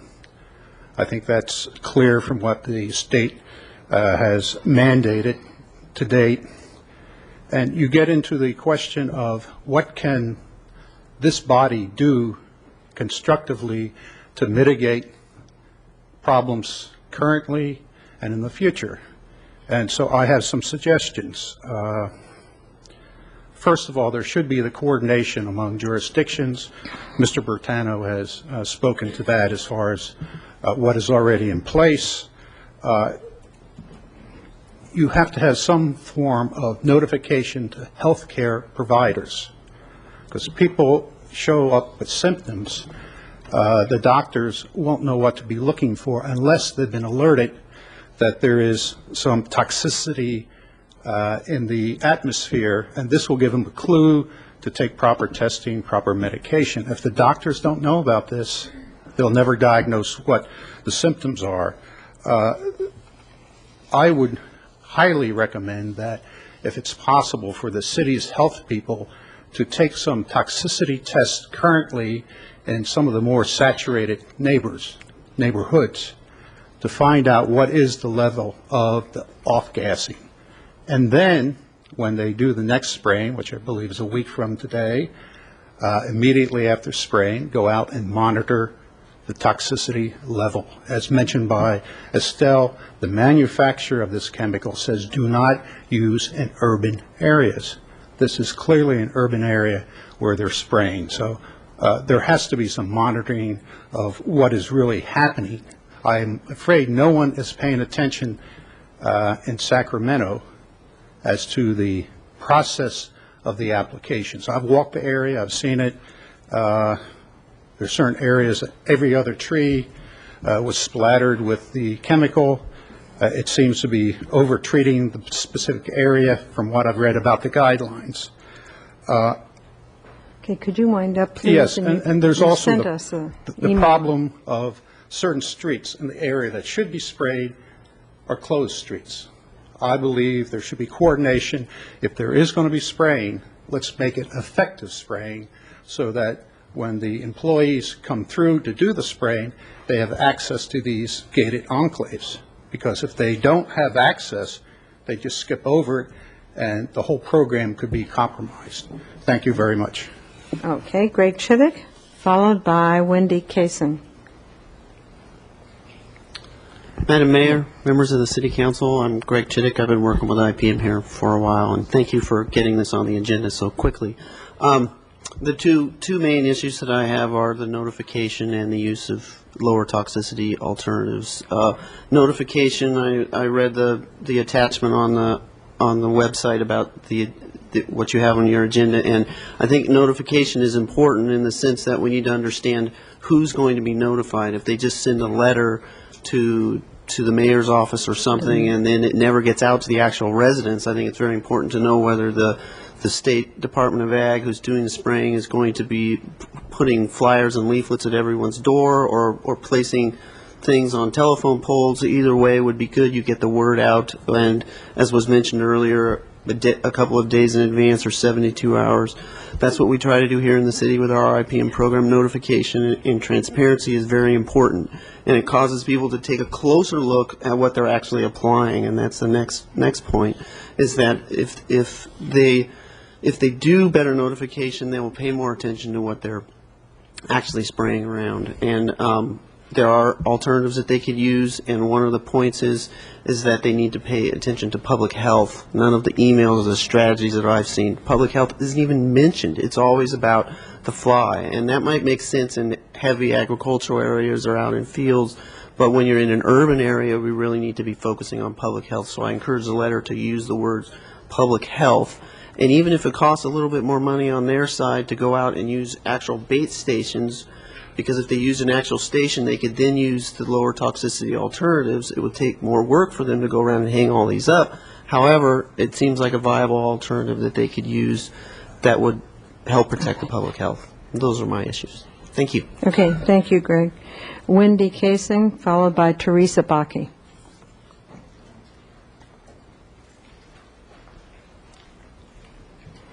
Okay, good afternoon, ladies and gentlemen of the council and Mayor Marty Bloom, thank you for allowing me to speak. And I'm so happy to hear you're so receptive to our concerns here. It's great.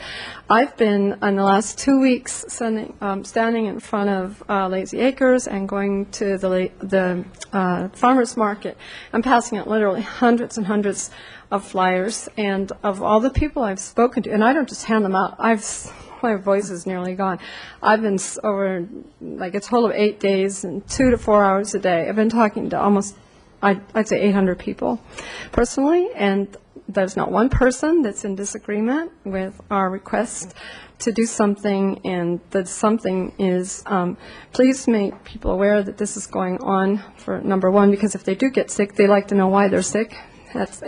Some people have expressed that they have been getting some symptoms. They don't know why they're in the area. I don't know. It's hard to determine, what is causing the illness, of course. But the other is that people are really concerned that it's being sprayed around schools, and it's going to be applied during school time, and that it's being applied improperly in some cases, and that there are alternatives, and why aren't they being used? I think most people address that, or ask for that, and also there are people that are very chemically sensitive or have asthma or other respiratory ailments, and they're they're more vulnerable to the application of this very toxic pesticide, which I believe is a neurotoxin, and it's cumulative, and it's a fact. It doesn't go away, and it can go into the ground and groundwater, and you know what that means. So I'm here representing a lot of people that can't be here,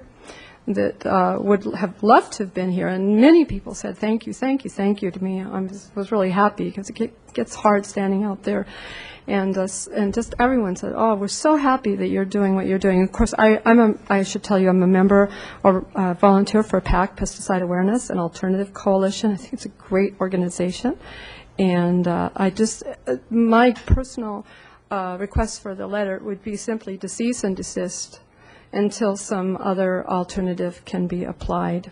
And I think it is overkill, in my opinion, what they're doing. And nobody should be breathing this substance into their system. And I thank you once again. Thank you for your concern. Thanks for all your work. Teresa Baki, followed by Eric Cardenas.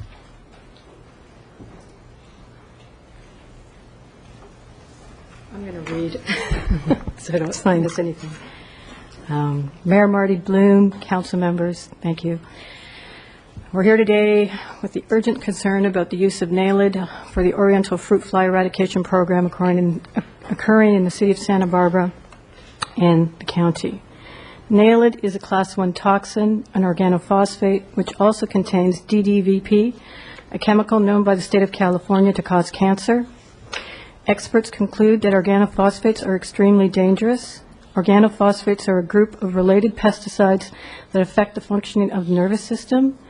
They are among EPA's highest priority for review and are also being phased out. At the present, the United States Department of Agriculture, the USDA, the California Department of Food and Agriculture, the CDFA, and the Animal and Plant Health Inspection Service, which I call APHIS, also recognizes spinosad as an effective insecticide for eradication of the Oriental fruit fly. Spinosad, a Class 3 toxin, is much less toxic than NALID. Spinosad is registered for use with the EPA and has tolerances for many crops.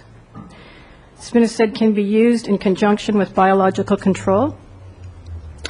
Animal and Plant Health Inspection Services, APHIS, preferred alternative is the integrated program, which you would use exclusion, detection, prevention, control methods to achieve program objectives. It would rely on non-chemical and chemical control methods. Another product, Sure Dye, is a mixture of red dye 28 and yellow dye 8, both of which are xylene dyes registered for use as color alternatives in drug and cosmetics by the Food and Drug Administration. Scientists speculate that the red dye reacts with the light and is transformed into a substance that destroys the insect's digestive tract. The yellow dye is believed to increase the activity of the red dye. according to NI, a study. Sure dye compounds degrade rapidly under sunlight, and application are not likely to cause a significant impact on the environment. The reported half-life of the dyes are approximately 1 hour under sunlight. Neither dyes persist for more than a few hours in the air or water due to rapid photodegradation. The USDA Fruit Fly Cooperation Control Program, the EIS, which you guys all received, lists it. In general, the sure dye appears to have minimal risks to human health, non-target species or other insects, or the environment. One constraint, though, its property stains fabric and other surfaces. In 1998, the company got a license to dye flies. It was shown that sure dye killed up to 100% of fruit fly pests in lab and field tests performed by the Agricultural Research Service. The Oriental fruit fly was included in that study. So I'm not sure what happened to sure dye. That would be a nice one to look at as an option since it's non-toxic. Okay. Could you finish up, please? Yeah. APHID believes that biological control appropriately applied is monitored is environmentally safe and desirable for long-term management of pest species. APHIS further believes that biological control is preferred when applicable. Therefore, by using insecticide spinosad along with biological control, eradication can be met. Human health and environment protection are met with both short and long term. Today, we should not be here. We should have actually had spinosad applied instead of Naled. Spinosad is readily available. It's stockpiled in warehouses for emergency cases just like this.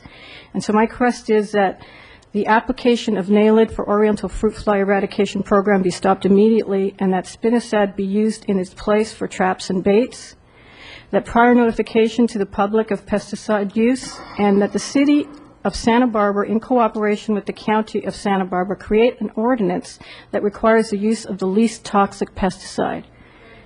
In conclusion, I would like to say that we choose to work with the CDFA for a win-win solution. We understand their needs. That being said, there needs to be a balance between protecting agriculture, human health, and the environment. I believe by using spinosad and biological control that we can meet these needs. Okay, thank you very much.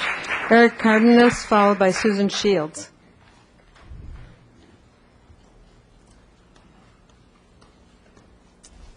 Hello, Mayor Bloom and members of the council. My name is Eric Cardenas. I'm the chair of the city's Integrated Pest Management Public Advisory Committee. And although I'm not speaking on behalf of the committee, we have worked very closely with the city and local agencies on pesticide issues. So first I'd like to say I'm very encouraged to see the city getting proactively involved in this. It's not your issue, though now it has kind of become that.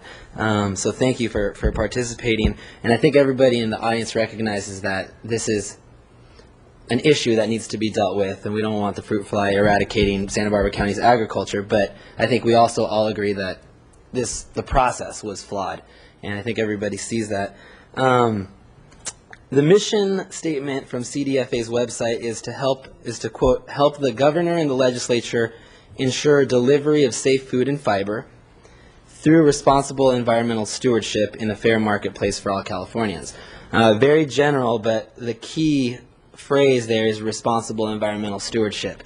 And that, I believe, was not followed in the way this situation was handled. Furthermore, as Greg Chittick mentioned, there is no mention anywhere in any of the documents I saw, including this 10-page press release from CDFA, of public health. And so, as mentioned before, I think that needs to be stressed in your letter. But when we're talking about a state agency versus the county with the County Agricultural Commissioner's Office, it's almost two different battles or two different things that we need to look at. I think the city would be much more easy, or would better work with and more easily work with the county ag commissioner in encouraging them to not only support everything we're talking about here, but also maybe to have the ag commissioner write their own letter stating our concerns as a community and as a county. This press release arrived to me. Somebody mentioned that late notice is as good as no notice. This letter came to me as a fax press advisory from the ag commissioner 4:20 p.m. on Friday, the 28th. And the eradication was going to begin on the 29th in the morning, Saturday morning. So they got it out, which CDFA was not going to do. The ag commissioner got this out, which is great. But how effective that was as far as notification, I don't know. Also in here, it talks about the problem with the Oriental fruit fly. It gives a map of the areas that are going to be treated. It talks about more about the fruit fly. And then nowhere in here does it talk about the pesticide. What are the effects? What are the toxicity? What are the alternatives? It does mention we looked at alternatives and they were found unfeasible. But I give all of this as background to just encourage in the letter that the city writes, ask for specific alternatives. What were the alternatives and why were they denied? That's a similar process that the city follows. What are the dates of the applications, which I think we all know now that there are specific dates.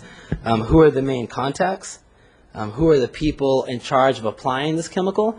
The ag commissioner is not even involved in this application. This is the state. And the ag commissioner, just like all of us, found out about the fact that the CDFA was coming in one day before the application was going to commence. So again, this goes back to the state. It's going to be hard to work with some of these state agencies. They're notifying our county agricultural commissioner a day before they come in. Okay. So that's why we really need to enlist the support of the ag commissioner. And then, again, in the letter, any kind of notification, we need to know more about the specifics of the pesticide. What was really cool about what happened here in Santa Barbara, in the city, as you saw, all these different speakers did their research, and everybody has their own great recommendations to offer. Some of that could have been eliminated. What is NAILID? How does it work? Does it off-gas? That could have been easily eliminated if some basic information on the pesticide was in this announcement. So that's my basic points, and just again, thank you for agreeing to send a letter. I think it would be very beneficial to enlist the help of the ag commissioner, and maybe if it's possible, have either his office or the county as a whole also send a letter to CDFA saying, look, we have these programs in different cities or local governments, including our schools. We have all these different programs. So we need to take these into account when we're doing a statewide program talking about pesticides in communities that are very hesitant and wary about the use of these toxic chemicals. So thank you again, and thank you. Feel free to call us, anyone here, I'm sure. Thank you. Susan Shields, followed by John Caulfield. And then our last speaker will be Harold Powell. Hello. Madam Mayor, City Council members, my name is Susan Shields. I am a homeowner in San Roque, not exactly within the area of the chemical application, but very close to it. The reason I decided I needed to speak was because I was very dismayed when I saw that the agenda item simply said that the mayor was going to send a letter to be notified when spraying or depositing pesticides within the city, which I felt was far too weak. And I'm reassured by your remarks that you plan to write a much stronger letter. And I would like to just emphasize that I am particularly concerned not only about the environmental issues, but the health issues, because my husband suffers from very serious pulmonary disease. However, he still does take walks in the neighborhood, and we live not very far away from the application area. Who knows where the next fruit flies will be found, and the program could possibly be extended. He couldn't possibly go for walks in the neighborhood if this stuff were sitting on the trees. And if they attempted to apply it to a tree on my property, I would chain myself to the tree to prevent them from doing it. I therefore want to tell you that you must send a very strongly worded letter that says, stop immediately. You have plenty of ammunition, plenty of information, plenty of facts that have been provided by community activists and people who are expert in this field. So I encourage you to write as strong a letter as possible. Thank you. Thank you. John Caulfield. And our last speaker will be Harold Powell. Mayor Bloom and council members, thank you for hearing us today and stepping up and taking some action on this. I was out in the street in my neighborhood in Hidden Valley when I'd heard that this had been sprayed, and they said, well, what has been sprayed? And somebody told me NAILID, and I'm an engineer, and I have access to the toxicology journal gives the medical research specifically in the toxicology of different agents, including organophosphines and organochlorines and things like that. So I went and looked at it. At first I wasn't too concerned, but then I found out after looking at some very good journals that, it turns out that NAILID and its byproduct that it occurs when you heat it up, dichlorobos, is a class 1 toxicant, so I wanted to see what does it really do. Well, a number of very senior researchers found out that it caused, looking at a large body of data so that there couldn't be a lot of bias in the data, and these are the ones I'm quoting, and I have here for you to look at the link to the internet. It apparently causes something called non-Hodgkin's lymphoma. A Japanese study from a very prestigious toxicology unit in Japan found that at very small concentrations, it most certainly causes breast cancer. Okay, so it's something, again, going back to the previous speaker, I think that it has to be very strong. Dichlorobos and other organic phosphates have very strong linkages to autistic syndrome. And given the fact that I guess autism has increased by nearly an order of magnitude, a factor of 10, in less than a generation, indicates that the only thing that could be causing autism and some of these cancers that are increasing is things in the environment. There's, these people who have done the research have obviously PhDs and probably 30 years experience in specializing in the effects of certain chemicals on the human body and epidemiology. So one of the things that concern me the most is that these have to be the authoritative people, and these results have to be taken seriously. I've had a rare cancer.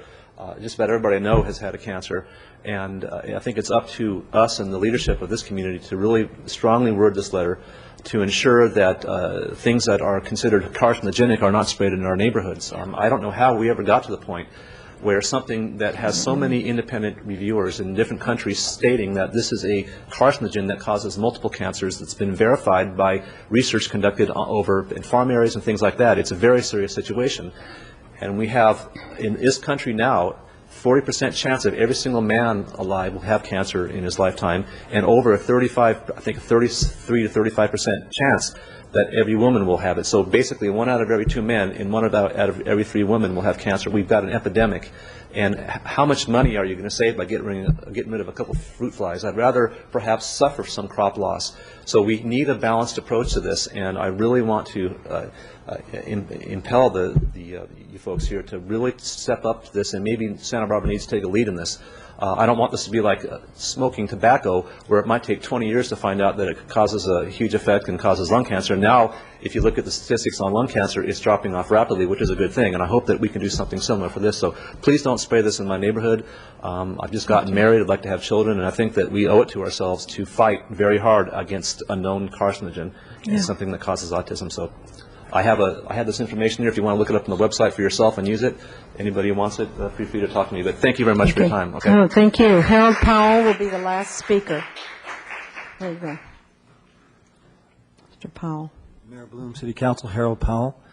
And with the last 2 speakers, I think I'm with them. The letter does have to be strong. I think the city attorney should be involved. If, in fact, the city of Santa Barbara was harmed, then it should seek a remedy. It should state in this letter that they are seeking a remedy. And that remedy could be many things, but you should not step back from taking this as strongly as you possibly can, not simply asking for, requesting for, but demanding and telling the Department of Agriculture that you will seek remedy in the courts if necessary, if people were sprayed without their notification, and if it was sprayed in a violation of the Safety Schools Act. I also think that the city and through its state legislatures should recommend that there be a Healthy Neighborhoods Act passed. If the schools and the children are protected from this, then the neighborhoods which the children live in should be protected from it, and that the city will use all means it has at its disposal to work towards that act of being approved at the state level. Thanks. Thank you. There is, there's in the email that I received from the County Agricultural Commissioner, and I plan on talking to him and having him also follow through with some kind of letter or or whether it goes to the Board of Supervisors, we'll leave that to them.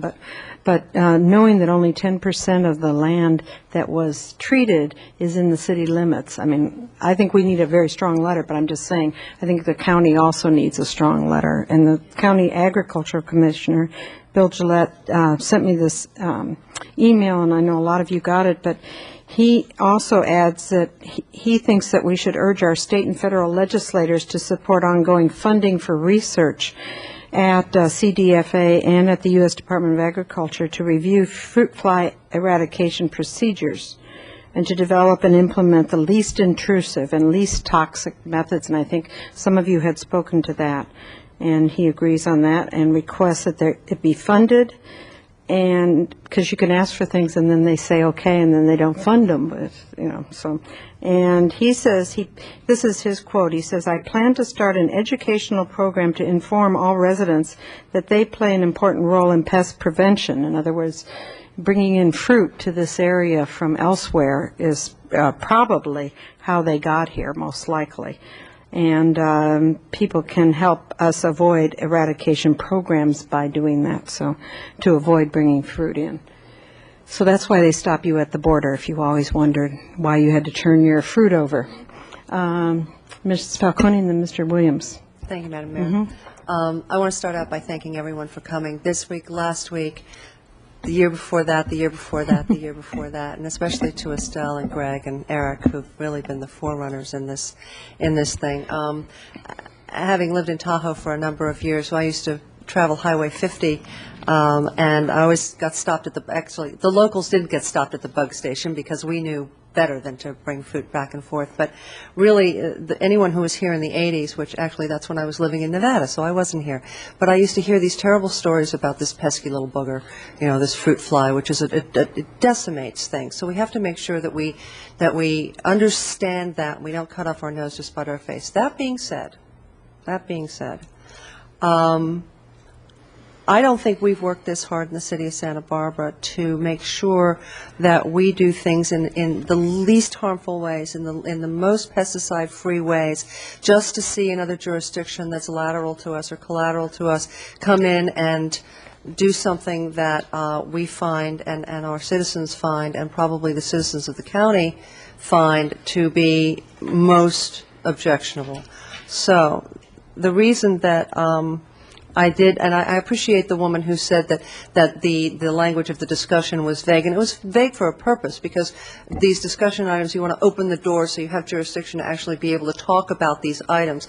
The strength and the detail of what goes out from here is exactly what is to be determined today, and also working with the administrator and the attorney and the other members to devise language that really represents what we want to say. So I really want to start there. I guess if 10% of the property is within the city jurisdiction, I do believe that we have sufficient jurisdiction to actually request that they stop the application of the NALAD. And to wait for further applications until we have all determined, or they come up with one of those other alternatives that you suggested, or an alternative that wasn't even suggested here today, but something that is not as toxic as that. So that's one.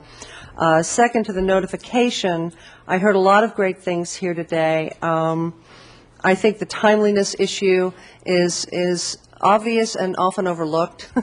So we need to make sure that we put some sort of time frame of when they notify us of both spraying and depositing within, and I put proximate in the language because I think that in our spheres of influence we should have a say, or we should at least have some sort of notification, and I don't know if how much say we have, but boy, if we could get the county and our group to work together, it would be awesome. Who said that, Estelle? The term of public health, I think using the terminology and the focus of public health is something that we need to address in this letter. Obviously, notification considers what is the pesticide, what are the dates of the application, the location, and the timeliness. And the alternatives, I don't know enough about this to know what alternatives are appropriate and what are not, and what will do the job. I don't want to lose sight of the fact that, there are certain things that we need to not mess with. West Nile, fruit flies, there are several that we need to eradicate. Otherwise, we have a problem that's bigger than that. But we can do it in ways, because I know that there's stuff out there. I don't know enough about it to know what they are, but there are those of you out there who do. The balance between agriculture, human health, and the environment. I think the woman who said that really put it in a nutshell, and we have to, that's my focus. And how do we get the county ag commissioner not only to support us, but to write their own letter, and to actually have help from Sacramento on this issue from our representatives would be nice. So that is I look forward to hearing from my colleagues, but that's where I'm coming from, and I thank you all for being vigilant. Okay, thank you. Mr. Williams? Well, I signed on to this, to put this on the agenda with Councilmember Falcone, because I believe that in the CDFA's rush to apply the pesticide, it appears the threat to public health has been absolutely overlooked. And there's a couple problems that have been mentioned. The noticing the alternatives, but one of the most important is that the CDFA seems to have not followed its own protocol in the application of the pesticide. That it's applied it far more frequently in areas like Hidden Valley than it's called for in its own application protocol. Unfortunately, we're in a tricky situation because the CDFA, even if they're wrong, may be within their legal rights because of this very interesting thing where they maintain that this is not spraying, and that most of the laws that require noticing are specifically use the word spraying in the law. And so I think one of the things that we have to do in the long run is request legislation to change the word spraying to applications of pesticides, requiring and triggering those noticing requirements. So it's one of those things that just changing the word from spraying to applying may solve the noticing issue in state law. I do agree with Councilmember Falcone and the members of the public that have come here, and I thank them for being very frank with us that we need a strongly worded letter. And I just made a kind of a shot at what the letter should include, which is basically three things: that we would put out a letter to Ms. Tanoe of the CDFA, demanding that the CDFA halt applications of the pesticide NALED until there is a public discussion of the alternatives, assurance that their own protocol be followed, including not applying this in residential neighborhoods and not applying it with more frequency than their own protocol is, and to notice every resident, including giving them information on symptoms and tips on how to avoid exposure. I know that the CDFA is probably going to do what it wants anyway, but we should make a strong stand as possible to really show them that this is not well-liked, this is not welcomed, and that we will in the future follow it up with requests to change state law to back up our request with some teeth. Okay. Thank you, Ms. Schneider. Thank you. First off, again, to thank everyone who's brought this to our attention and to the community's attention. Otherwise, the practice would have continued and no one would have known why some people might have been getting ill or not.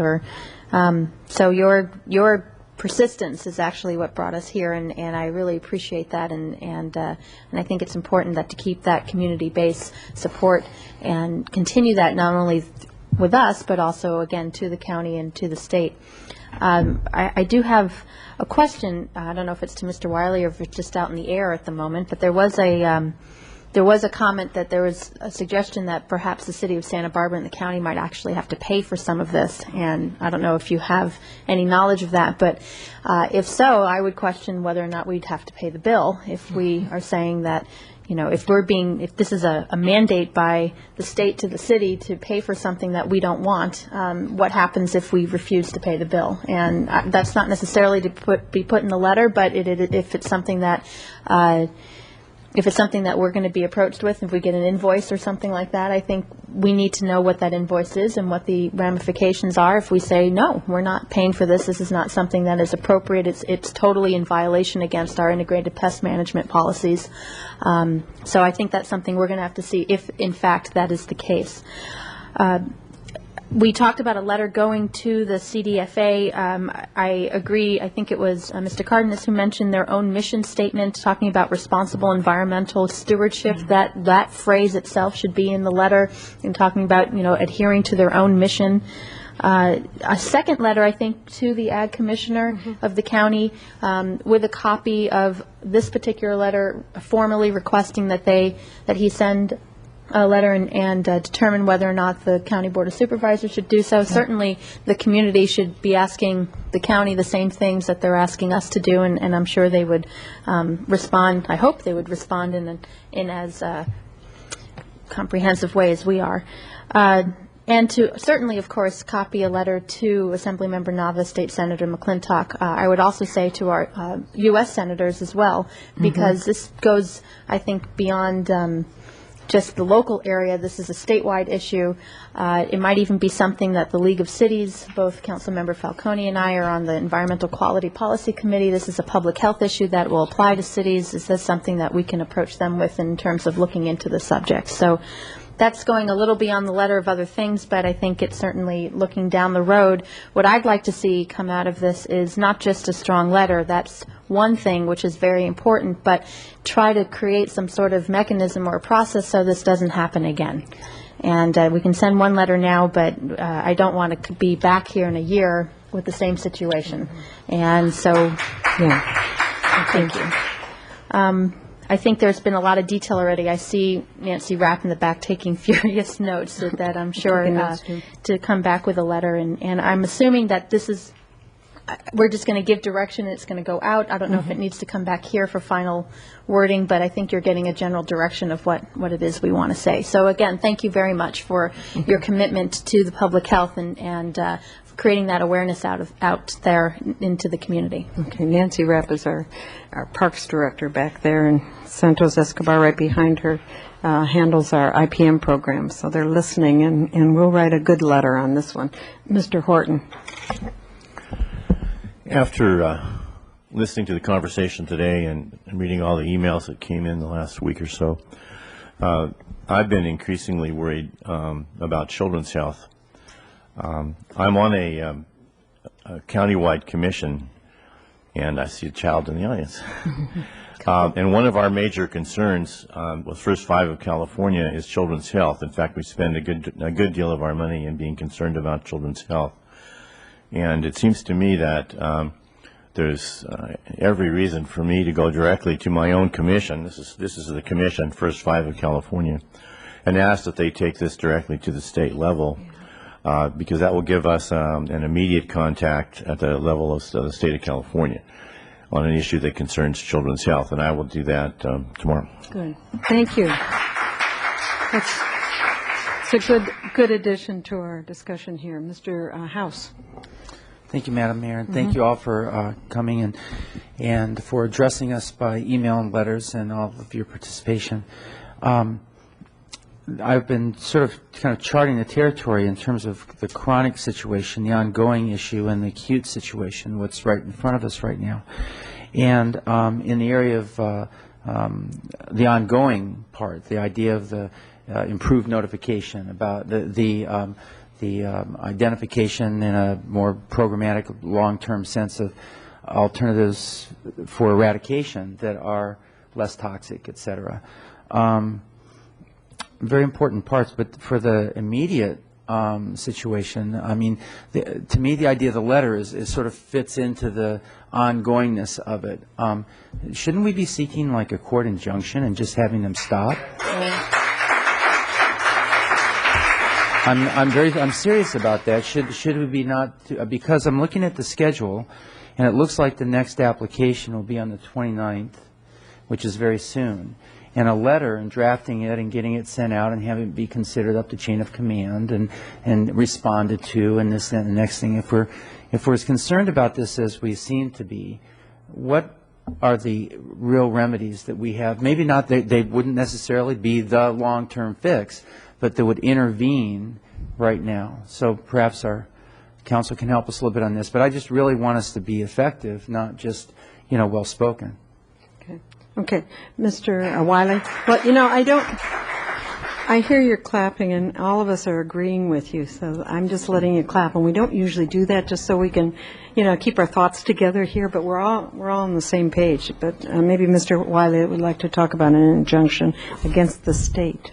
Madam Mayor, Councilmember House, I think the City Attorney's Office can certainly research the ability of the city to restrict the state and to use litigation and possibly an injunction to restrict the state in this program and get back to you with a legal memo on that. Mm-hmm. I have to say, though, I suspect that this is a area of state preemption and that the answer is going to be, and I say this based in part on my recollection of what happened in the 80s with the Mediterranean fruit fly and the public controversy over that at the time, that I'm guessing that state law is now pretty clear that cities and counties cannot prevent this from happening.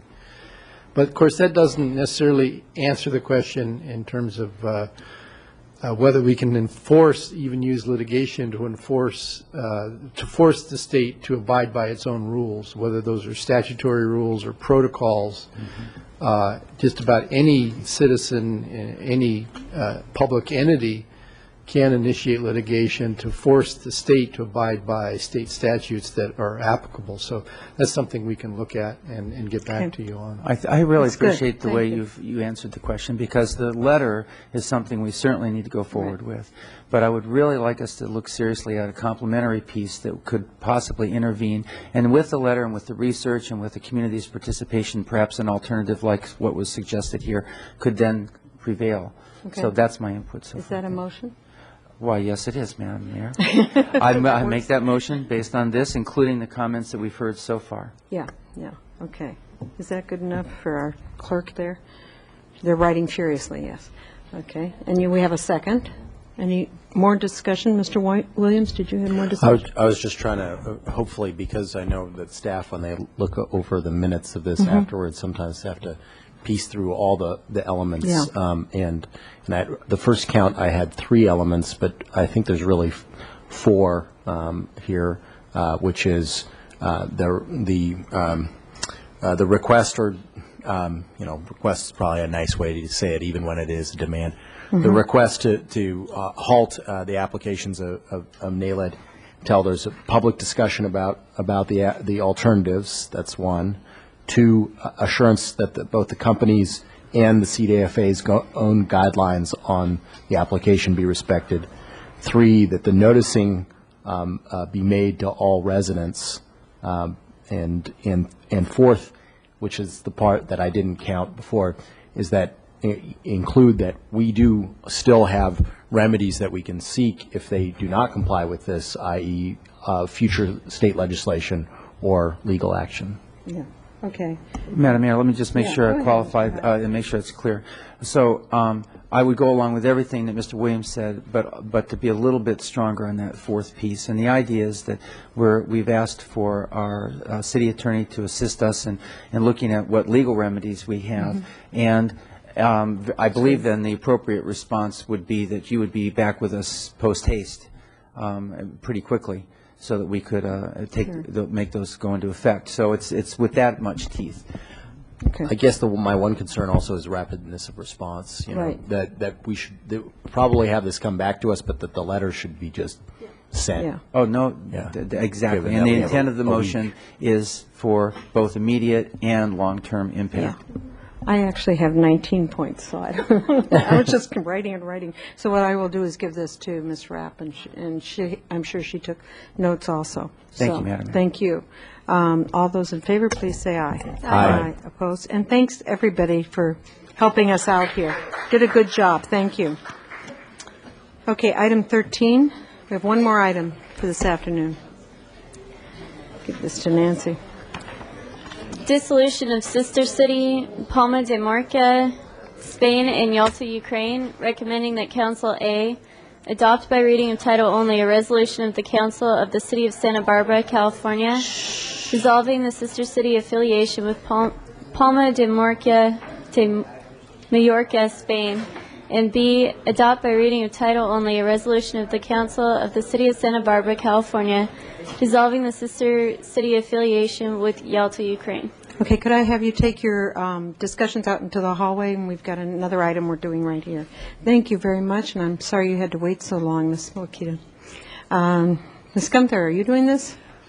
I think you are. Go ahead. Mayor, Madam Mayor and City Council, the Santa Barbara Sister City Board regretfully has to come before you to dissolve these two sister cities.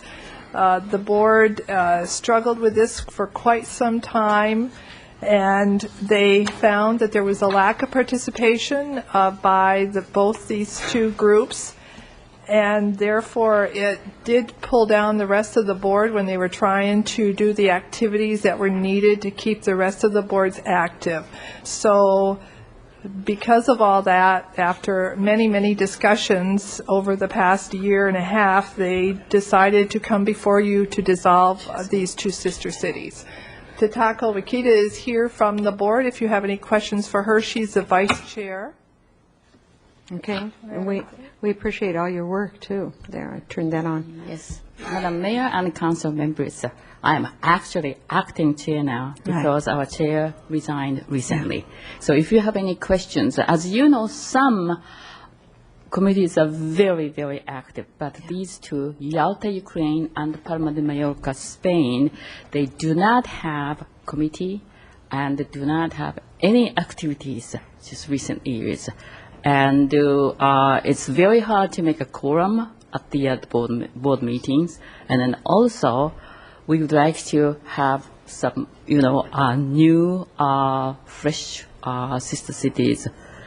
And of course, we don't have any maximum or minimum of numbers, what we can have, but still 7 is very, very, a big number to have. So we'd like to present or submit this recommendation of the board. And when I was reading the, the letter and so on, it's not that Mr. Rice hasn't tried in Palma de Mallorca. He has tried and tried and tried and tried. And he did a really good job in trying it out, but it just never took off. Yes, so that's true. Yeah, okay. Mr. Horton is our liaison to sister cities. I just wanted to say a few things about this as a liaison. First of all, by any recognizable standard, the Santa Barbara Sister City program is, if not the best, one of the best in the entire United States. And that's just not me talking. That's because of the awards we've received. We are recognized not only in the United States, but in other countries as well, as having a very active, vigorous, and fine Sister Cities program. The cities in question have really been moribund for a number of years, and they were, in a sense, projects of people who are no longer active, or in some cases not even in the community. And without those kind of people here, it's impossible to keep them going. We don't have the basic level of interest required to keep a committee alive. And I wanted to be very clear today that this does not in any way reflect that this program is in any kind of trouble or suffering or anything like that. In fact, quite the contrary. By taking this action today, we actually are able to devote more resources to any subsequent program that may come along. There's been interest expressed over recent years for an Italian program. And that one, I think if we can get that together, that would certainly be a great interest to Santa Barbara because of the number of Italian people we have in our community.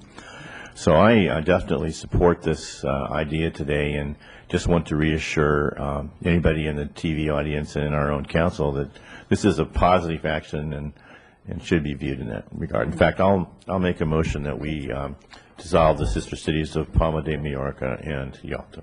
Second. Okay, and I also had an inquiry, I had the Greek Consul General come and talk to me about which Greek city. So these things kind of evolve, but they do need a committee and they need to be active. Yes. And so that's the problem. I Definitely. want to go to Greece, so I thought that was terrific.